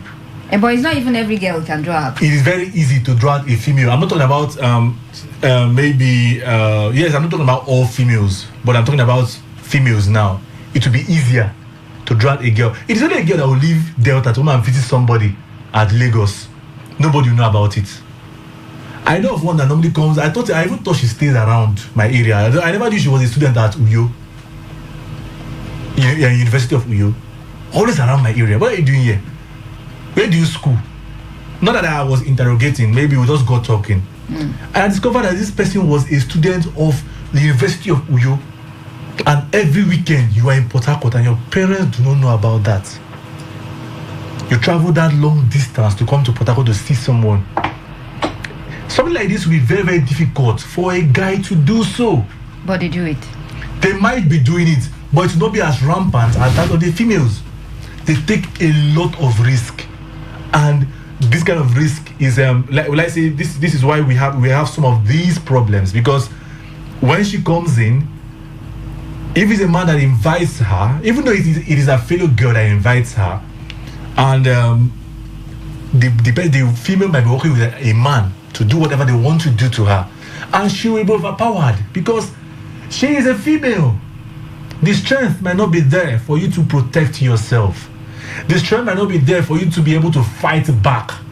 The strength might not be there for you to bring out some defense mechanism for yourself to be able to escape. The strength might not be there. So the kind of risk our girls take, I know I'm calling it a risk because I find it very difficult how. So okay, one I knew just like stays around me, traveled and came back. Where did you go to? Went to Abuja to see somebody, and you are back. Nobody knew about, even her roommate didn't know. Just I'm traveling. When I said something, I see she went to Abuja to see someone. The person said, "Don't even get money to pay flight for you." You went by road. You boarded the bus from Lagos and from PH to Abuja. You came back. The person you've never seen. All these are risks that people take. And also, missing persons too. I feel that they go for a very soft target. A man can be a hard target. You understand? For instance, I you know of something that happened, that is something you knew of about a girl. They were going out on a Sunday morning to church. Yeah. Some guys just came, collected their phones, and she said the guy walked majestically to his vehicle and they zoomed off. It's very difficult for you to come at a guy like that. And walk majestically. Something feel touch you, even though you go house with maybe with the phone where you carry. Something feel touch you. You understand? Females are a bit soft. Sometimes some of the guys that not a bit. Females are soft. Females they can be. See, sometimes some ladies will tell you, I don't go to a man's house.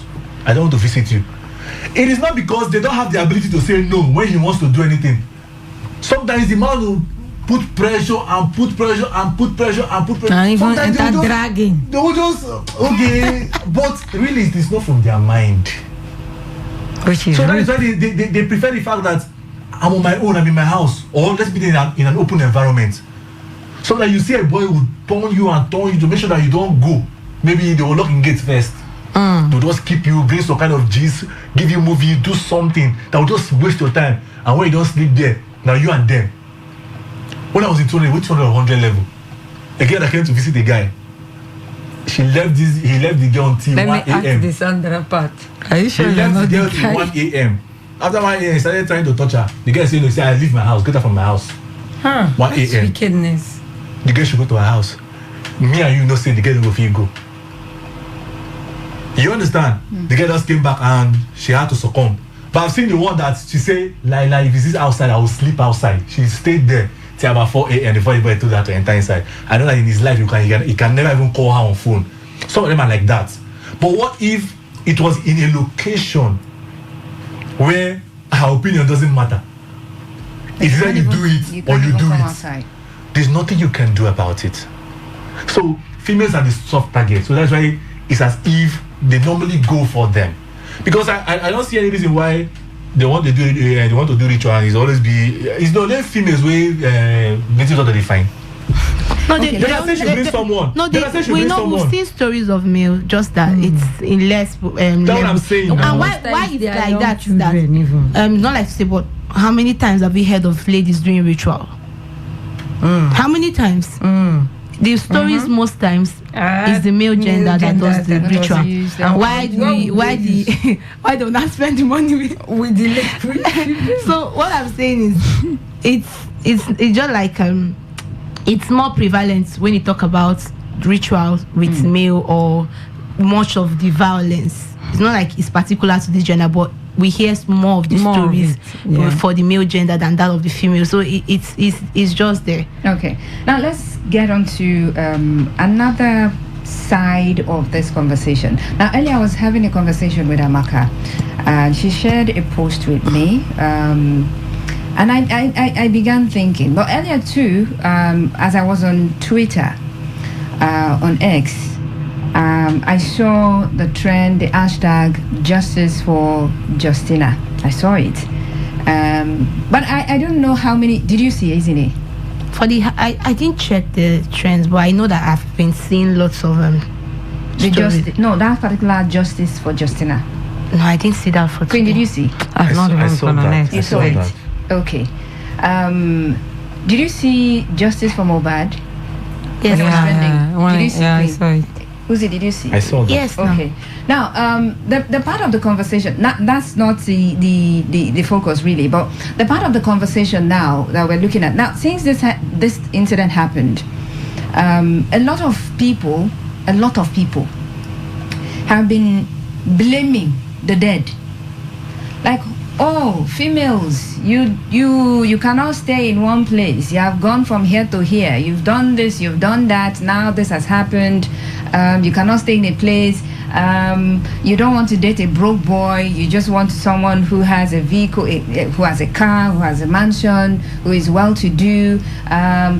Stay with a broke boyfriend. If you had stayed with a broke boyfriend, all this wouldn't have happened, and all of those. The blame game I saw almost everywhere. Now, even in this station, we had conversations around this particular issue, and the comments, most people were blaming this girl who is dead. Now, she's a victim. Most people were blaming the victim. Now, the reason I asked if you saw the justice for Mohbad and justice for, even though the cases might not be really similar, but then again, in the issue of Mohbad, now almost everyone, I won't say everyone, almost everyone came for the people they think or they felt were responsible. Yes, in one way or the other, leading to the death of Mohbad. Now, they came for Naira Marley. They cancelled him. They came for, what's his name now? Sam Larry.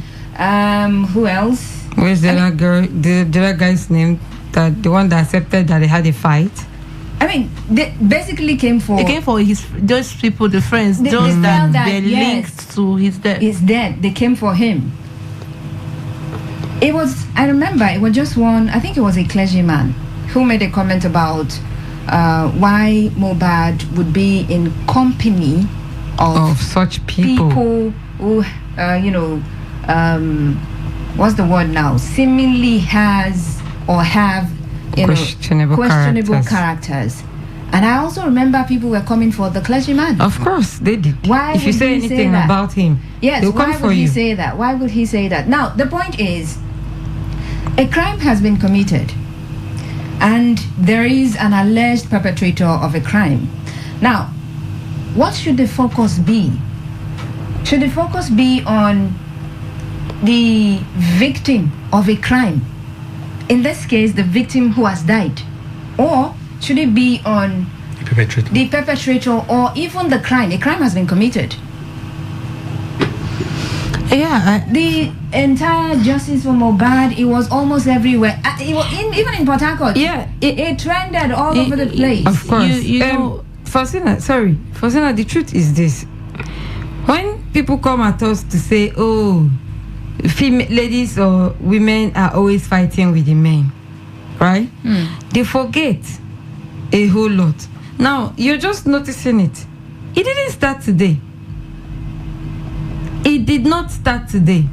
If something happens to a man, the whole world would look for justice. Everybody will be crying for justice. Everybody will ask for justice. Everybody will want the perpetrators to be brought out and put to justice. In some cases, they do. They do more for the women too. Victims, they do come. No, I know. For no, I'm going somewhere. They do come for justice. That's what I'm saying. These kind of cases. Now, let's take, for instance, these two cases mentioned. Somebody did write a tweet and said, why are you people not also thinking, just as we would think in the case of a woman that, like those ladies that were killed in hotels and all of those, nobody asked for justice for them, including their fellow ladies. What they were like, what was she looking for in a hotel?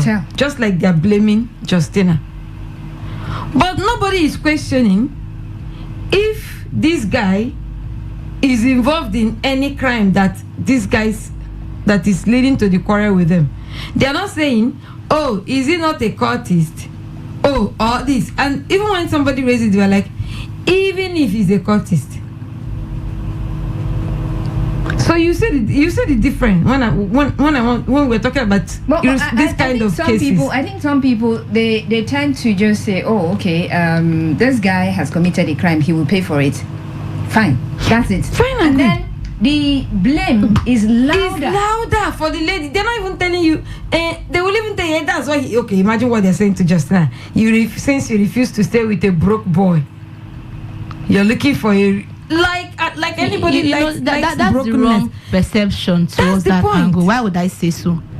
Whether Justina dated him or not, there will surely be a woman that will be with him. Faustina? Because there's a Tina and Tina. They call me Justina too. That's the funny truth. Whether it was with him Justina or not, there would have been a female. Except you want to go the other angle. Okay. So there would have been another female in his life. And when you look at it, sometimes I feel society shifts the goalposts when some situations come to bear. We do not remember the precedence of what might have happened. We look at it in a one-sided way. Because from the stories we had, she didn't just meet him today. They've been friends. I heard like 3 years. I don't know if I stand to be corrected. I was not in the life. But they've been for a long while. And when you keep saying, there are people you get close to, you would not even think about them harm coming to your way. Like it will be rare. Like saying you trust them with your life already. Yes, because it's like when a husband kills a wife. They've been dating, and you're like, why she didn't go for the broke guy and all. I feel we should stop this matter of broke guy or broke girl. Even you as a guy, why didn't you go and hustle the right way? Why are you letting somebody pressurize you? Why are you letting somebody define when you should make money? If you meet me today and say you don't have money, fine and good, go to another person. Or you go and hustle and find another one. After we see that happen, it's you that is being gullible. it's you that is being envious, because when you start designing things and then you want it for yourself, you start envying other people's wealth. You can't be 20 and be hoping, okay, not like it can't happen, but you can't be without a skill, you can't be without proper education, and maybe you're not even in the business line, and then you start wanting to be like Dangote. You're going to steal. Of course. You're definitely going to steal. So I will not buy this idea that because even the bro guys are the ones that want to kill themselves for girl that they know that they cannot take care of. So let's not even use it as a yardstick to say, why didn't she date men like you or something. That is out of it. Whether Justina was the one dating him or not, there would have been a woman in his life. And that there woman was one would thing have I've learned ended that this way. When it comes to this, I feel the men have so much advantage that even without, even with disability, a man will definitely find a partner. Even with the heinous of crimes, even if they paint you as the government is looking for you, there will be a woman that will be ready to settle for you. So let us leave that part of she being with somebody that you feel is making it or not making it. That shouldn't be the subject of discussion currently. But what we should be asking, like that's what it is. That's what I'm saying. That's the narrative I'm trying to put out there. That shouldn't be the question, because someone would have been there. The where we should be looking is now is how far can we trust people around us, because this is not a stranger. If it was a stranger, that's what we're talking about. How can you just go and visit somebody today? No, this is somebody that she could go and visit and not need to tell anybody. There are friends I have that I don't need to start telling anybody I'm going to go and visit, because I have that trust. I believe that going to see them will even lighten my mood. It's me going to laugh. It's me going to share ideas. So why should I start telling the whole world I'm going to see this person? So that shouldn't be the point of discussion. The point is like, we as individuals, how much can we trust people that we know? Because they did not just know this year. There's one video where she posted where she claw and be something like that. Yeah, because it's not like it. So yes, you look at her and she says she's living a lifestyle and all, but let's not use the way people want to dress or something, because it was painful to me. That girl is a very fine girl. I'm just saying, like, I'm not saying that's ugly person. I'm just saying that she's just so too young to go like that and in that kind of manner. The question, what should we ask? What would give someone you call a friend such mind to think of how to kill this person? Because I was saying this guy has already planned it. Because you can't chop a human's body with ordinary kitchen knife. No, it's not possible. It's not possible. There was no way he would have said he did that with ordinary kitchen knife. It's not possible. Where he had to cut the body into bits. So that means there was already a planned instrument in the house. Meditated. There was something already operation in his mind. So those are the things I'm looking at. It's not like yes, because when we first discussed about it, I don't remember one movie we saw then, this Nollywood movie, there is Blood Sisters or what that. Out of self-defense, she killed his friend's husband. They were trying to dispose of the body. But then I came to think about it. No, it just doesn't match up. It just doesn't match up. Okay, you said the girl from story that you said the girl was already dead or what? If you notice that, why didn't you run? Because if you had gone to the... She said they would have blamed him. Now it's worse than it. Now what's happening? Because now? When I looked at that video, when I see his face, it doesn't look like someone that's remorseful. It doesn't look like someone that was scared of doing something. I'm not saying that I should show face physically, or I should look at it facially, but you look at someone in the video and like, even me that is seeing the video, I'm scared. But the person I'm seeing that they're videoing is just normal, looking around. See, isn't it? So the worst thing about life now? Men, stop saying women are chasing the ones. If you are not chasing those ones that are class, it's not just only men. I'm just not. When even women. I'm not talking about. Forget about. We can always change the goalposts. If we talk, I trust my gender now. When we are not in that season, you can always change the goalposts. But you should ask yourself, you as a man, if you were not chasing the one that is too flashy, do you think the ones that do not have will be going the extra mile for it? These are the little questions we're not taking into details. If you're not chasing the one, I think that look at you, not but you look at your level. If it's your level, why you guys complain? Go and look for your own level. Make the money and make that your level the way you want it. There shouldn't be a baseline, because whether like I said, ladies will still date Yahoo boys, whether you kill them from that to tomorrow, whether we say it or not. The only thing that some might learn and run away. Some might say, I die here, and we'll leave them. Because it's good. But someone said she's so young to be in a relationship. It could be true, but we can't close our eyes and say we should tell them not to be in a relationship, because a lot of them will still be in a relationship. True. Even from year one. In fact, from basic, the senior colleague are still coming to disturb you. And the environment. I think that when you said someone said they shouldn't be in a relationship, the elderly ones will say, "Oh, what is going on with this generation?" Yes, that's the thing, because they forget that we are a product of this same. So because if you are saying, that means they because we're not covering it. Because if you are telling somebody now, except it's your child that will really listen, and I pray they listen. Because in every level of life, there are things that should be priority to you. But it's not everybody that will learn that. Some learn it later in life. Some learn it early on in life due to good parentage or having good people within that circle that help to advise you. But we can't shy away from the fact that you can't say young ladies don't relationship, even the men. They would be. That's why society is getting it wrong. When you feel you can just control something, like telling your child don't do this, and you think the child will just stop once. Most times you need to give the child a reason. Don't do this. But this one is at least reason enough for some people. Some it doesn't change. It's not today we'll see. They will see ladies, will see picture, they'll say they stopped them in the car, they ran mad. I didn't used to see those ones. They ran mad. But has it stopped people? Have it stopped ladies from dating? Yeah, it has not. But the truth is, we're even not. There's nothing. This has nothing to do with whether you're dating someone or not, right? It has nothing, absolute nothing, because we've seen a lot of persons even marry men and they still go ahead. No, I'm just saying the issue of trust, because it's now scary to me. Like, talk about how trust. Can you even trust somebody again if you can know somebody up to 3 years? And the person has the mind. Have we not seen cousins kill their cousins? So I barely see that. I've not seen. That's what I'm saying. So the thing is, someone who has evil intention has evil intention. Someone who has been, should I say, who has sold his soul to the devil. Has sold his soul to the devil.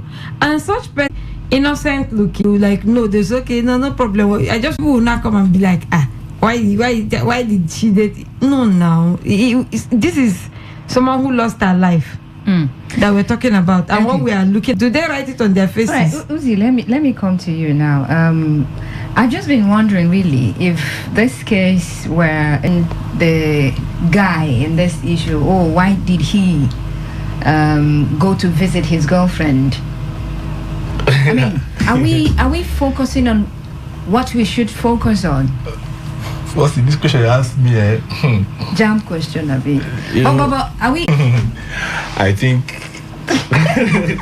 Why I'm saying this is because. Should we blame Should we blame? They will blame the man, no. No, but the blame game on the lady, on the victim who has died is very loud. Yeah, it is very loud. Why so? I really frowned at it because I wondered why we should be blaming the girl. Might be that he's even into Yahoo and the girl didn't know about it. You understand? We saw on social media now, he's a content creator. You cannot dull my shine, you cannot dull my shine. You know the same person they tell with the video when they shout and go still dull your shine. You understand? They might hide all these things from you. I have females that are my friends. They feel they know me very well. I know you don't know anything about me. Because you see me, I come, I shine teeth with you, you think you know everything. So when they say, I don't worry, I know you. You don't know anything about me. You don't know anything. It's what I want you to know that I show you.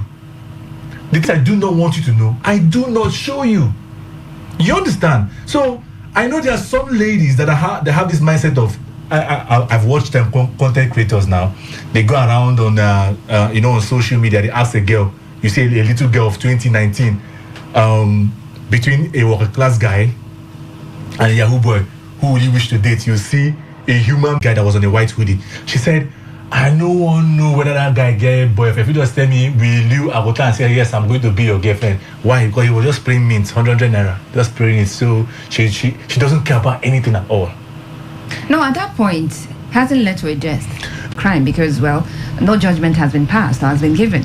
But should we, shift our attention from a crime that has been committed and an alleged perpetrator of the crime? I saw we're from guys. Many of them were from guys. But I don't understand this. They are so complicated. Lazy men. I don't understand. Lazy men. Anything to offer to her. And you feel she will just fall for you like that and you call it love. Sometimes, see, some of them believe that love is giving. They have that, call it love. Sometimes, see, some of them believe that love is giving. They have that mindset. But love is giving. No, listen. They have that mindset. It might be giving. It might not be giving me currency. No, they are different love. No matter how you want to so say some of them have that mindset already. So you come into them with a particular mindset that you don't have anything. They'll just be with you there. On her birthday, persons that are not even close to her will be sending her gifts, and you will come and post a queen was born. I don't care about that. So what I'm saying is, she don't know say she be what I'm saying is, I don't know. The society thinks that they want to look for a way to get a solution to a problem, but they're not doing okay on the guy. Because I wonder how a human being, listen, the first time you cut you butcher your face, and the society is not looking at that direction. You are talking about a girl that went to date who she. Some of them are innocent, for goodness sake. They are innocent. See, I don't understand. We'll not date again. No, I don't understand. No, someone actually said, we date. We date. And that's there. Brought up by their parents. You see some guys. See, let me tell you, there are some ladies that girl might be she might be a very innocent person. She might not even be looking at all the things he's doing. Her mindset is that he's a content creator and that's what he does. And she might not know the other side of him. Maybe the guy wants more. I've done ritual before. Listen, I've never done ritual before, but I've heard them. And God would not allow you to do. No, I feel do like I make sacrifices for a girl. What kind of sacrifice? Yeah, money. The way you are speaking, that year. So what I'm saying is, it has happened. We should look at. I know I'm coming to. No, some of these guys, they might get to a stage. They might get to a stage. They might get to a stage and they say it's the human being we want now, and no going back, or you will die. You see that they'll start. The funny thing about all of this is that. But if you are saying you are trying to hide something or what? So why didn't you carry her out? The body, like how did you feel? You didn't feel anything. You know, choose. If there are minor things we see, we that can run away from cockroach. Not to think about. See, if he was caught trying to bring her, I'd probably say, okay, I'm not the one that killed her, so it's not on my head. I understand that fear of, even in this country, you see something. Probably there was a robbery, and then you try to go and report to the police, or there was an accident, or what. In fact, especially robbery, and they try to go and report to the police.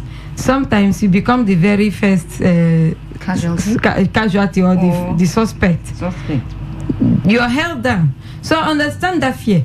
If he was caught trying to get her out to the main road, so it looks like it was an accident, she had an accident, I would have started buying into the idea of what he's trying to talk about.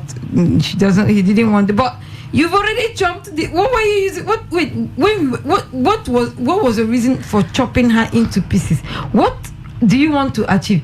And for people saying dating and not dating, see, let's not deceive ourselves. Let's not deceive ourselves with all of those angles we want to bring in. Even those days that it was RNG and referrer, were men not still using their wives for sacrifices? And I don't know. I don't know. For ritual sacrifice. But if there's ritual killing. Now, this could happen even in a marriage. Yes, of course. A man could kill his wife. The one we heard of recent. The wife could kill his husband. No, but of recent, the hot oil own. When I first heard that hot oil, like, okay, let's say they were arguing. Maybe the woman was frying plantain. But when I then heard that he was sleeping and she poured the oil And I remember when she said she forgive me. If I was out there, madam, I don't know what you are saying. How do you forgive that sort of act? Well, still, whether no matter what we still can't shy away from the truth. As a lady, sorry, Okay, no problem. you should be able to know who you are dating. It's not like can't know them all. No. Wait, I'm not saying you should date son. It's not one. There's no route you can link. But they just get it. It's put. My brother, go the other way and try and make. Because I feel we are the one just complicating our lives. I don't want to put it to the situation of this girl. That's why I still said whether she was dating him or not, that would have still been very few men that would just want to see a lady and marry. They want some will tell you, I want to know her. I want to know her temperament. I want to see how she. Because most time when things want to go bad, you remember that this is how this family came. This is how this relationship came out. Some men might have been the afro hair, might have been this palazzo trouser that sometimes I wonder how this thing was trending at that point. This very It's because she has been missing for 1 week. I think they said she was on ITI. Yeah, they said last point of that's what I heard. Like it was IT units. Then so they think you were somewhere doing your IT. Nobody knew you were never in that place. You were in a man's house. So that was why it was very difficult locating her when she was missing at the initial stage. Because if maybe 1 or 2 persons knew about it, he would have been contacted first. But so everything just happened at the tail end when she's already dead. So some person were like, so that simply means your family didn't even know about the person you're dating. A lot of times, probably based on family or the kind of parents you have. Might not be blaming the dead. No, it's to draw the ears. No, I'm supposed to do this, but because you didn't do this, that has resulted to this, right? But then a crime has been committed. That's the thing. So let's open up the phone lines now. It's 17 minutes past. 7 minutes. 27 minutes. Yeah. 27 it's minutes. a math, right? Correct? Yep. Boyfriend, and how it is that the blame game is very, very loud. People seem to have, shifted their attention from a crime, attempted state or something. Still girlfriend and boyfriend killing themselves, the man killing the lady or something like that. But yeah, time for you to today's woman on Today95.1 FM. You can call, you can send a text message or a WhatsApp FM 95 message to 0701 933 9962. Hello, Today95.1 FM. Good evening. Hello. Yeah, good evening. Yes, you're welcome. What's your name? Oh, yeah, my name is Albert. Come again. My name is Albert. Albert. Yeah. Okay, go ahead. Yeah, to be honest, I think I am highly disappointed with landlord and hotel management. Because, I saw the incident and I was looking at the apartment of the boy. That's where I'm looking at. I'm not looking at the dead body. The student is living in a comfortable apartment, and the landlord in the house where you're working, and the apartment was given to you. And if you go around and check, a lot of persons who are working could not ever afford some kind of apartment that a young boy is living.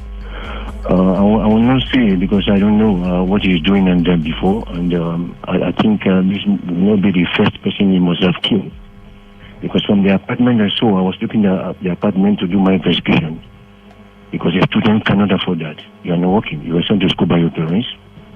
And also for the female folks, I think they should serve as a deterrent to others. Because you will not know who will kill you tomorrow.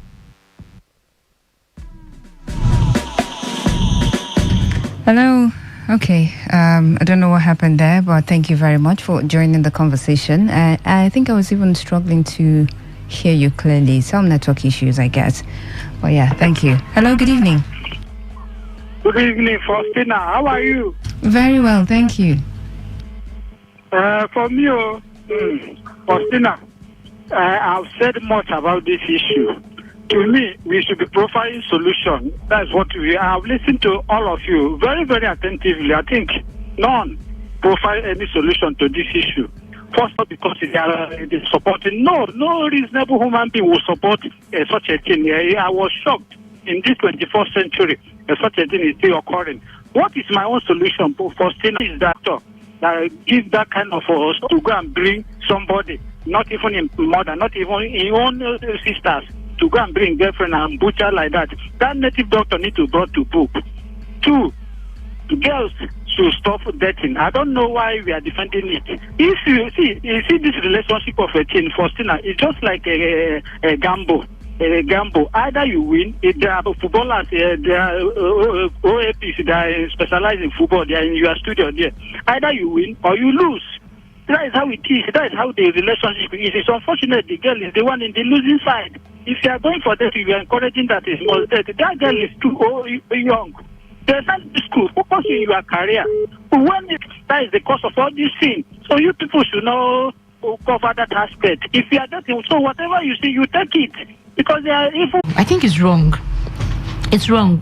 Everyone has talked about the attitude of the guy and also the girl. Like I said, you should be able to know who you are dating. But this thing we are saying can happen in any part of the world. And it can happen to anyone. Let's know that we are planet Earth and crime is meant to happen because humans are existing. Here's when you're chopping Yahoo boys or ritualist money, forgetting that the money came by killing or duping other people. So how innocent are such girls? After all, fornication has been turned into dating, prostitution to runs, giving evil a beautiful name to make it look good. If we live by God's commandments, we will save ourselves from these kinds of troubles. We can't eat our cakes and have it, period. Oh well, I don't know. But as I said earlier, the world is for different kinds of people. There are going to be the sinners in the world. And it is your responsibility to try to convert the next sinner that you see. And for some people, they go around preaching. Once you tell someone, why are you wearing this? They won't even listen to you. Because you start preaching by condemning the person. And that's not Christ, the gospel anymore. That's not the gospel anymore. No, but we keep saying gospel. Let's not forget that. First of all, there should be a basic standard because not everyone would be a Christian. We also have Muslims listening to this program. Absolutely. So when we keep saying, I just feel one thing that we are failing to understand is that it's a given that things like this could happen. I mean, we're not coming here to say, I mean, that's what I was saying. Because when we keep saying Yahoo girls, you like Yahoo girls more, you want to eat Yahoo boys more, you the one that, you the boy that is going to feel someone is pressurizing you. There's nobody that put a gun to your head and said you must get money quickly.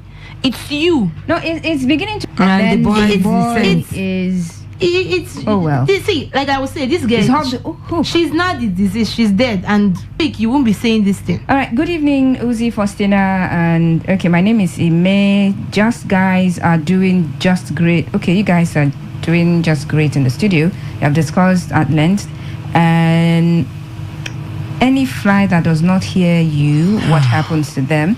Most of these girls have parents who are training them in school. And why are you hanging around with someone whose job you don't know? Girls should be careful and trust no one. My condolences to the family. Okay, we see. This one here says, do you people marry? In all, everything you people say, if your parents choose a wife or a husband for you, will you accept? Everest. God, why has this got...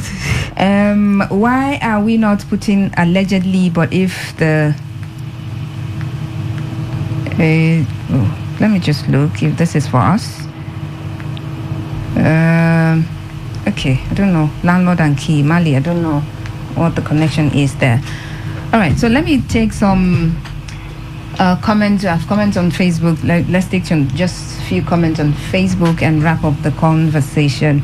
Dr. Irene Ure Upara says, parents can only give good advice or put them on the right path, but the final forming of a person's character lies in their own hands. And Frank. Ibuki Friday says, good evening, presenters. It's very unfortunate with recent missing and killing of young girls for whatever reason. Some girls have made themselves so vulnerable that they girls can't discern the purpose why they are in relationship of any kind. We all have a role in protecting the lives of our girl child or girl children, because some of them are easily deceived. Arinze Kweme says, now girls longer truth. If they can listen and learn what happened to others, there won't be much victims of missing girls. Girls too like money anyway is signs of end times. Wow. Still blames. So nobody mentioned the guy in all of killed, who killed. And these comments now, nobody they are all just on the girl, on the girl. One final call and let's wrap up. Hello, Today 95.1 FM. Good evening. Good evening. You're welcome. Nice work. Work is fine, thank you. You have a minute. Okay, I'm here powerful. Igwe Sunday powerful. Okay. Yeah, it's good to have you on the show. Yes. That incident that happened to that girl, it's a pity to her. Because they say fly who no want to hear.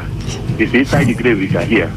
You know, this time around, the way the girls are perambulating along the street, even for this University of Port Harcourt, they go there in the night. And after you see how the way girls are perambulating here and there, looking for man, hunting for man anywhere. They don't know the type of person man that they carry motor, they will enter and go to any place they don't like. The parents will be hoping that they are in the school premises where they are perambulating here and there, doing sort of something. It's enough to kill them. Where that is. So they can enough reason to kill them. Okay, so the thing, I don't know if we're not understanding ourselves. We're not here to preach that girls should be loose, go about wherever it is you want to go to, do whatever it is you want to do. But we're trying to see, I think we achieved our aim because we wanted to look at the missing girls and the perspective as to the focus really on this particular issue. What's the focus? What should we focus on? Should we focus on the girl who has been killed, the victim who has been killed, or the crime and the alleged perpetrator of the crime? But indeed, we've seen that the focus is on the blame game. Of course, everybody wants the to blame blame. game. Yeah. Now, everybody calling. I know you have females in your family, and all the females in your family. I'm not sure. I don't know, but I don't know if all of them are what you want them to be. And even if they are, let's not forget that, like Edine said, we have had victims of circumstances. No, aside victims of circumstances. If you're saying, oh, because these people do certain things, then they should be killed. Because people are in relationship. Because they've been saying the girls, the way ladies are behaving and all that. True. But when you say ladies, don't forget, these ladies, your sisters are part of it. Because we're talking, you're listening. People have sisters around. Exactly. These ladies you keep mentioning are siblings to someone else. Eto, I see your message, but why should we stop it? Why? Because the topic doesn't go your way or something. I don't know. I don't understand. Well, thank you very much. I know next week when we come, you still come here. You will still send your message and call in. Thank you very much. We appreciate you. But all we do for the final time, and the often time, I'm going to say this, we're not here to promote immorality or whatsoever. All right? But a crime has been committed. Just the way the woman poured water or oil on her husband. I mean, that day we talked about it and we were lashing that woman. Did any of them ask what did the man do, or why would the man do something like this? We talked about it. Now, regardless of whatever anybody does, right? It's only the law. It's only the law court that would, give the final verdict, final judgment. If someone perpetrates an evil, oh well, let the court or let the law take its course. So if you see that something is wrong, if you see that girls are everywhere and everywhere, these girls, they come from families, right? It then means most of our families have failed. But even at that, these days, world over, girls do the things they do. Of course, it's not only here. But even in the places you term as sinner climes, they wouldn't say, oh, because these people are the call girls, so they should be killed. No. They will still, in fact, over there, even if it's a call girl or whatever it is, they will still make sure that the law takes its course. Its course, yes. So, yeah, while we're not saying why we're not promoting immorality. We're not going to support a crime is crime. A crime is a crime. And we hope that the family of Justina Otuene and probably every other person that has been killed this way would find justice. All right, that's the package for today. Thank you very much, everyone in the studio. Uzi, thank you very much. Queen, thank you very much. Yeah, thank you. And of course, Ezine, thank you very much. Yes. Thank you very much. Thank you very much. That's a wrap on the show. Coming up next is the Global Sports Update Show. Give it a lockdown on Today 95.1 FM. 95.1 FM.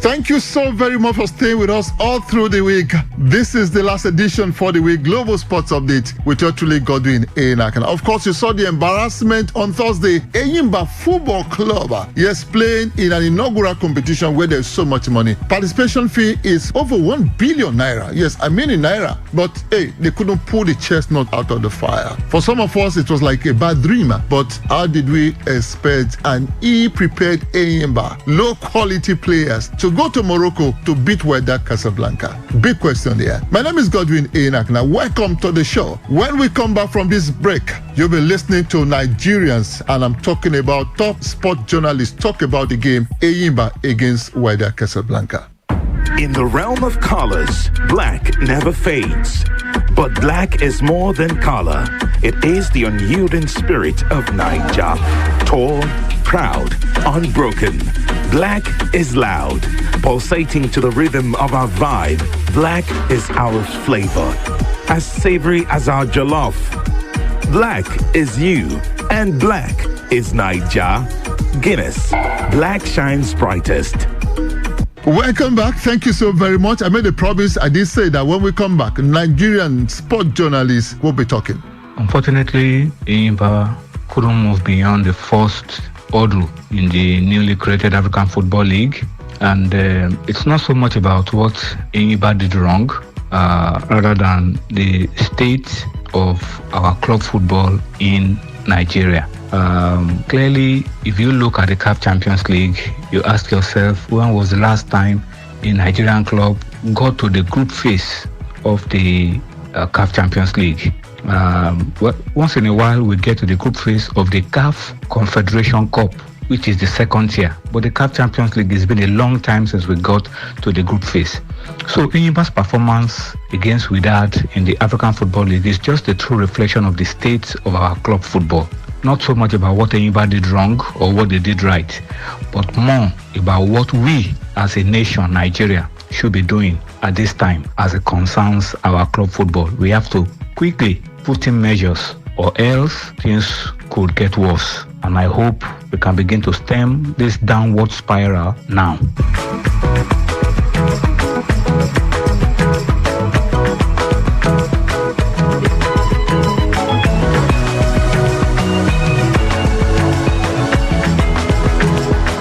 I think the problem we're having concerning our club not doing excellently well at the continental level is one, we don't believe in youth development. Some of us have always advised the people that run the league to force each club to have what is called at least under 17, under 18 teams. You should have under 18 teams. If you think you can run Premier League football, you can also do under 18 too. Because what is killing us is that we've turned blind eyes to youth development. It should be made compulsory for each club playing in the elite division to have an under 18 team. How do you get this one done?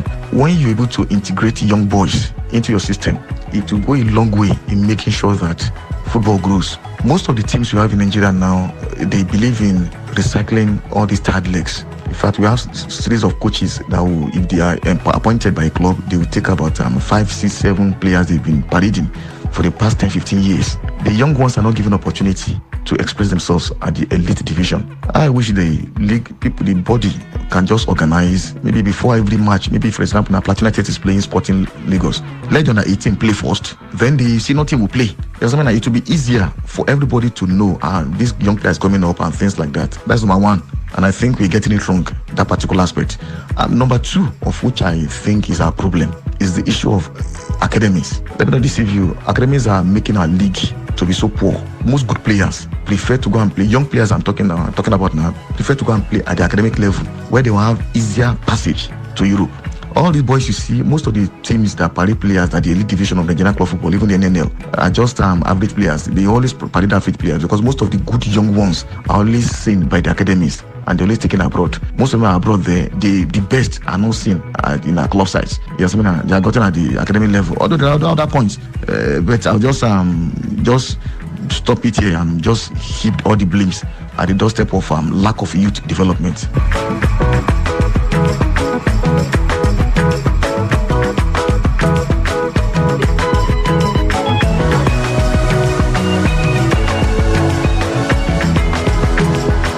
I think Enyimba failed woefully because they do not have a good coach. I don't think that Finidi George is a good coach. I also believe that the team is not good enough to really compete with the big teams on the continent. Teams like Al Ahly, Mamelodi Sundowns and Wydad Casablanca. Enyimba have got to sign better players. With the way they've played this season, even their preliminary round game in the CAF Champions League, exiting in that stage, not doing so well at the start of the league, their title defense, and now losing home and away against Wydad Casablanca shows that they have a lot of work to do. So they need to sign better players and build a better team, or else they're going to struggle badly this season.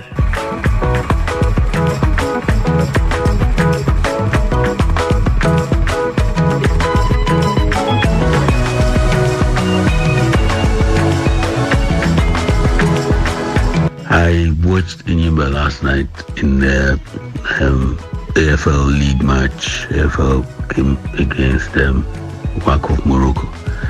It was unbelievably poor from the Nigerian champions. In truth, it was not the competition. The gap was too much, and I think the main reason is because of the standard of play in the Nigerian Football League, Nigerian Professional Football League, and that's just not to blame Enyimba, but it's to blame the entire structure that produces Nigerian football clubs. That is something that needs to be worked on, and worked on pretty fast. Africa is leaving us behind, and we have to do something to arrest this situation. It was really bad last night. In the realm of colors, black never fades. But black is more than color. It is the unyielding spirit of Naija. Tall, proud, unbroken. Black is loud, pulsating to the rhythm of our vibe. Black is our flavor, as savory as our jollof. Black is you, and black is Naija. Guinness, black shines brightest. I think Enyimba didn't take their opportunities in the first leg. They had so much joy in that first leg at the Godswill Akpabio International Stadium, Uyo, a few days ago, as opposed to their performance against Wydad Athletic Club de Casablanca in the second leg. They didn't take their opportunities, and that was a huge problem for them. But I think it's going to be a learning process for Finidi George and the rest of the Enyimba players. Remember, they also played in the CAF Champions League earlier this year. So I think they're going to learn from this experience. They've crashed out in both competitions following two-legged ties against North African opposition. North Africa is the standard, and I want to believe that Enyimba will learn from this and will be the better for it going forward.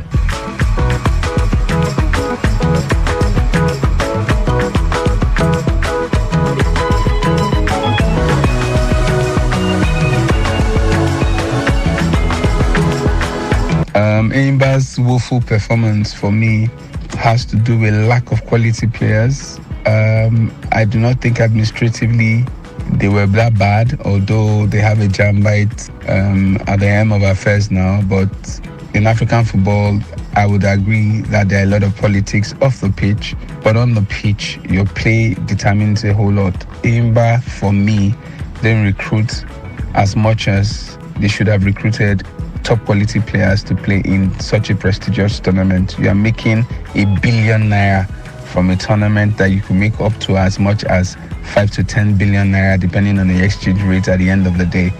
And you have players who cannot string passes together. You have a goalkeeper who is sick but doesn't say so and still stays in goal and concede leg-bearer goals. You have players who are not putting their hearts to it, and you expect to participate and compete favorably in such a tournament.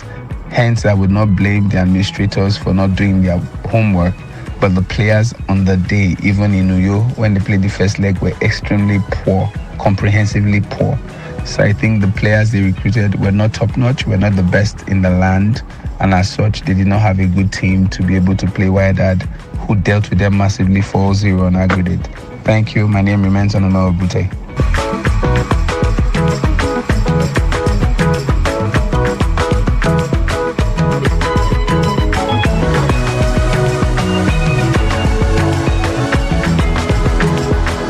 I think Enyimba failed because they were very, very unprepared. When the African Football League came, one thought that because of the money involved, that they would brace up. But you see, you can't give what you don't have. There's a vacuum within Enyimba. I did say that in passing one time. There's a vacuum within Enyimba. Yes, Anyansi had been in Enyimba for long, and they've been able to win a couple of Champions League trophies. But there was no serious foundation to prepare for the sustainability of this victory, sustainability of this position they found themselves. So by the time that Anyansi now had to leave after several years, they saw that there was nothing to lean on. And so the cookies started crumbling. That's what I think has happened. And this is the hallmark of most of Nigerian football clubs. It's not just Enyimba. And that's why we have not done well continentally. And that's why we are where we are in African club football. In the realm of colors, black never fades. But black is more than color. It is the unyielding spirit of Naija. Tall, proud, unbroken. Black is loud, pulsating to the rhythm of our vibe. Black is our flavor, as savory as our jollof. Black is you, and black is Naija. Guinness, black shines brightest. Enyimba's performance, let's be honest, is symptomatic of the slide in our local football for the past few years. In the first place, our teams have not done anything on the continent, anything impactful on the continent for the past few years. And Enyimba only got into that tournament on the basis of their pedigree and past performances in that tournament. It was 20 years ago that Enyimba won in 2003, 2004. So it's like Enyimba got invited based on, not on current performance, but on past pedigree. And you know, the past few years, which Nigerian team has even made it past the qualifying rounds into the CAF Champions League. For the second year running, we are not there. Last year, we didn't make it there. Rivers United is the only team on the continent. So our performances on the continent have not been good. And Enyimba's lackluster performance, I think, is just symptomatic of our performances on the continent in the last few years. So I'm not surprised. Nobody needs to blame Enyimba too much. I feel the problem is deeper than just pointing a finger at Enyimba's poor performance. It's symptomatic of the decay in our local league, which we're all trying to make things work and pick it up. And it just underlines the amount of work we have to do. Same thing in basketball. I was at the BAL in May in Kigali, and the gap between the basketball teams on the continent and our teams is a chasm. So we really need to pick things up in terms of development locally in football and some other sports as well. Thank you.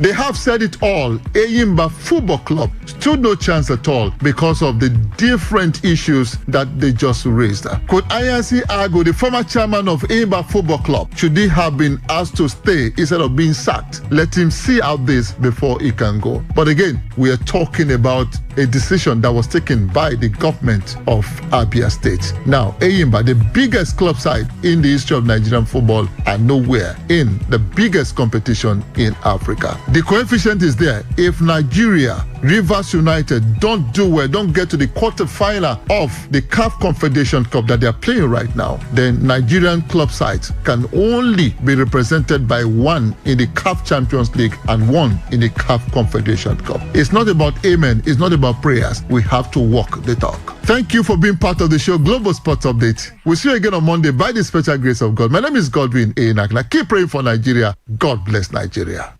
In the realm of colors, black never fades. But black is more than color. It is the unyielding spirit of Naija. Tall, proud, unbroken. Black is loud, pulsating to the rhythm of our vibe. Black is our flavor, as savory as our jollof. Black is you, and black is Naija. Guinness, black shines brightest.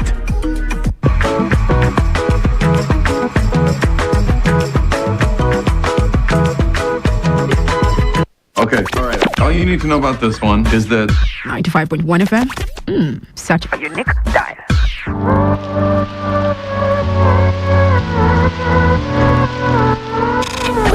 Wake up to today's quest. Welcome to take you through the ever-exciting world of sports. Today's question, Today 95.1 FM, the news super review segment. You should pay them. Why not pay them so that the legislature can function effectively? The law governing those people allows them to create a multi-door. I won't use your vehicle. It's not that they are giving to us or assembly 600 million. I'm not coming there because I want to chop that peg. No. Let's engage on today's hustle. Welcome to Talk That Talk on Today. No, there's nothing to sugarcoat. If you go to the street, that's where you can get the true report.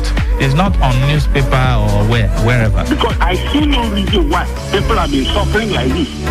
And they are breathing, IGR, they are breathing. And then welcome to today's Sport Live. There are people that are scared of the dark. Nigeria League champions can overturn. They've considered 5 goals away from home, and at their home ground, they've not been able to score. So you talked about not. Welcome to the platform on radio. Okay, America is the standard, right? It is happening in America. Hold on, America is. Hold on now. America is the standard. Yes, okay. Now they are the fathers of democracy now. Who brought them? No, they are not the fathers of waiting. They happen. You give them that in the way you talk to you. Would they give anybody when they do well? Nah, this is a monkey man. This monkey man. And just when you think we are done, come on with us. Let's interact on today's Connect. Just calm down, okay? Everything is gonna be all right if you believe. With Hargett, welcome entertainment recap right here. But this is Area Talk on Today 95.1 FM, your eyewitness report show. Last week, you heard anything like that? This woman don't make arrest with me. I carry my eyes, see them there. Where the Senate is set to amend the Electoral Act. I don't know why we are taking this Senate serious. Is there any law that they have passed in this country? It is. Let me tell you. Today 95.1 FM. We are your perfect companion from dawn to dusk. Every day. Every day.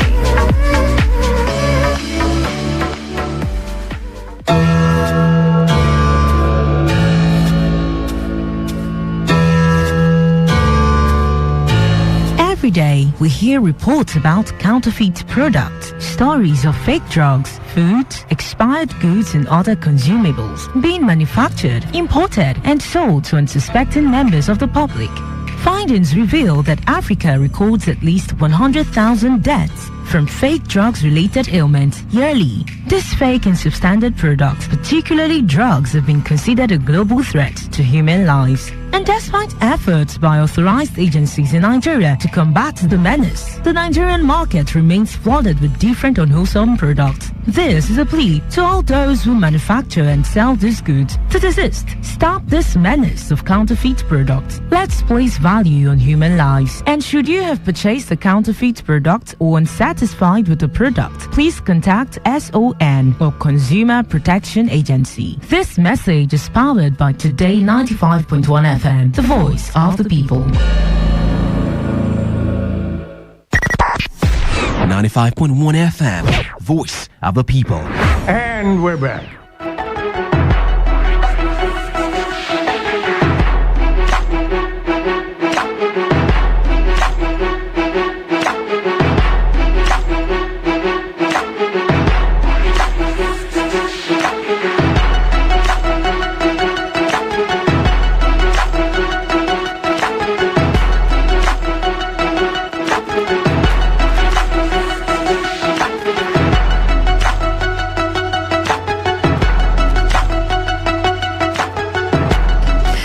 Okay, so from a very tense conversation, let's segue into a more relaxed kind of conversation. Let's delve into the world of weird stories, oddities all over the world. Yes, I know. You need to calm down, okay?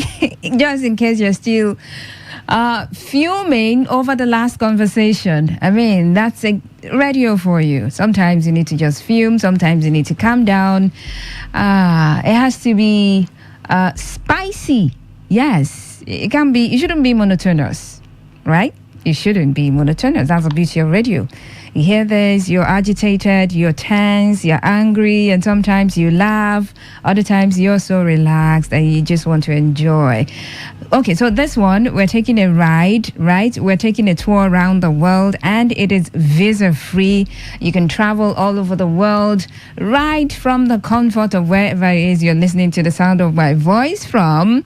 Not physically though, but with your mind. Because we get to paint pictures. We've got stories. So we paint pictures, vivid descriptions. So in your mind's eyes, you're going to see people, see things, and see places. Go places you've never been, places you would never, ever be. Just in case you've decided that, you see this Nigeria, it's me and Nigeria. Anything airport, concern me. Okay, but yeah, you can be wherever it is you are and then travel around the world, okay?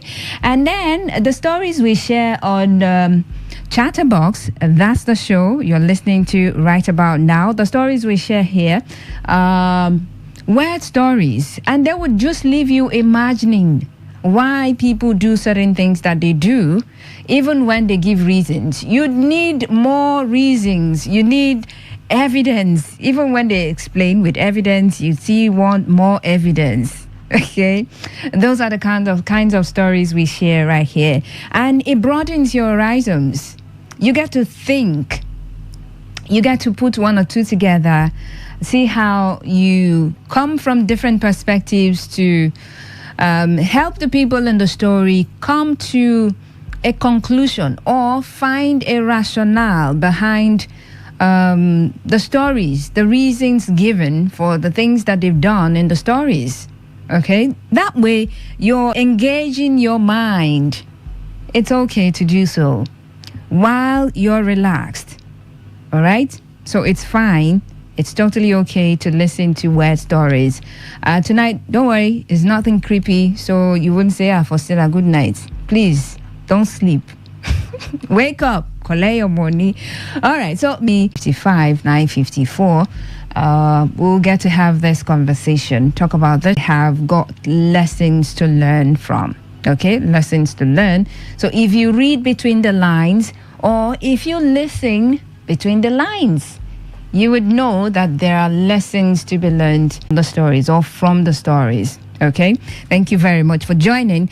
And okay, so it's a story about a woman, 2 sons, ages, guess.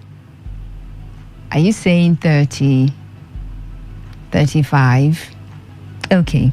40 and 42, evicted from her home after they refused to leave the nest or contribute to the household in any way. Okay, they say a mother's love is infinite. Yeah, a mother's love is infinite. But there's only so much that even a loving mother can take. I mean, lean on me, oppress me, die. Is that right? Yes, I know I love you. My love is infinite. So you can lean on me. But no press me, die. Because if I die, who you want lean on? I wonder.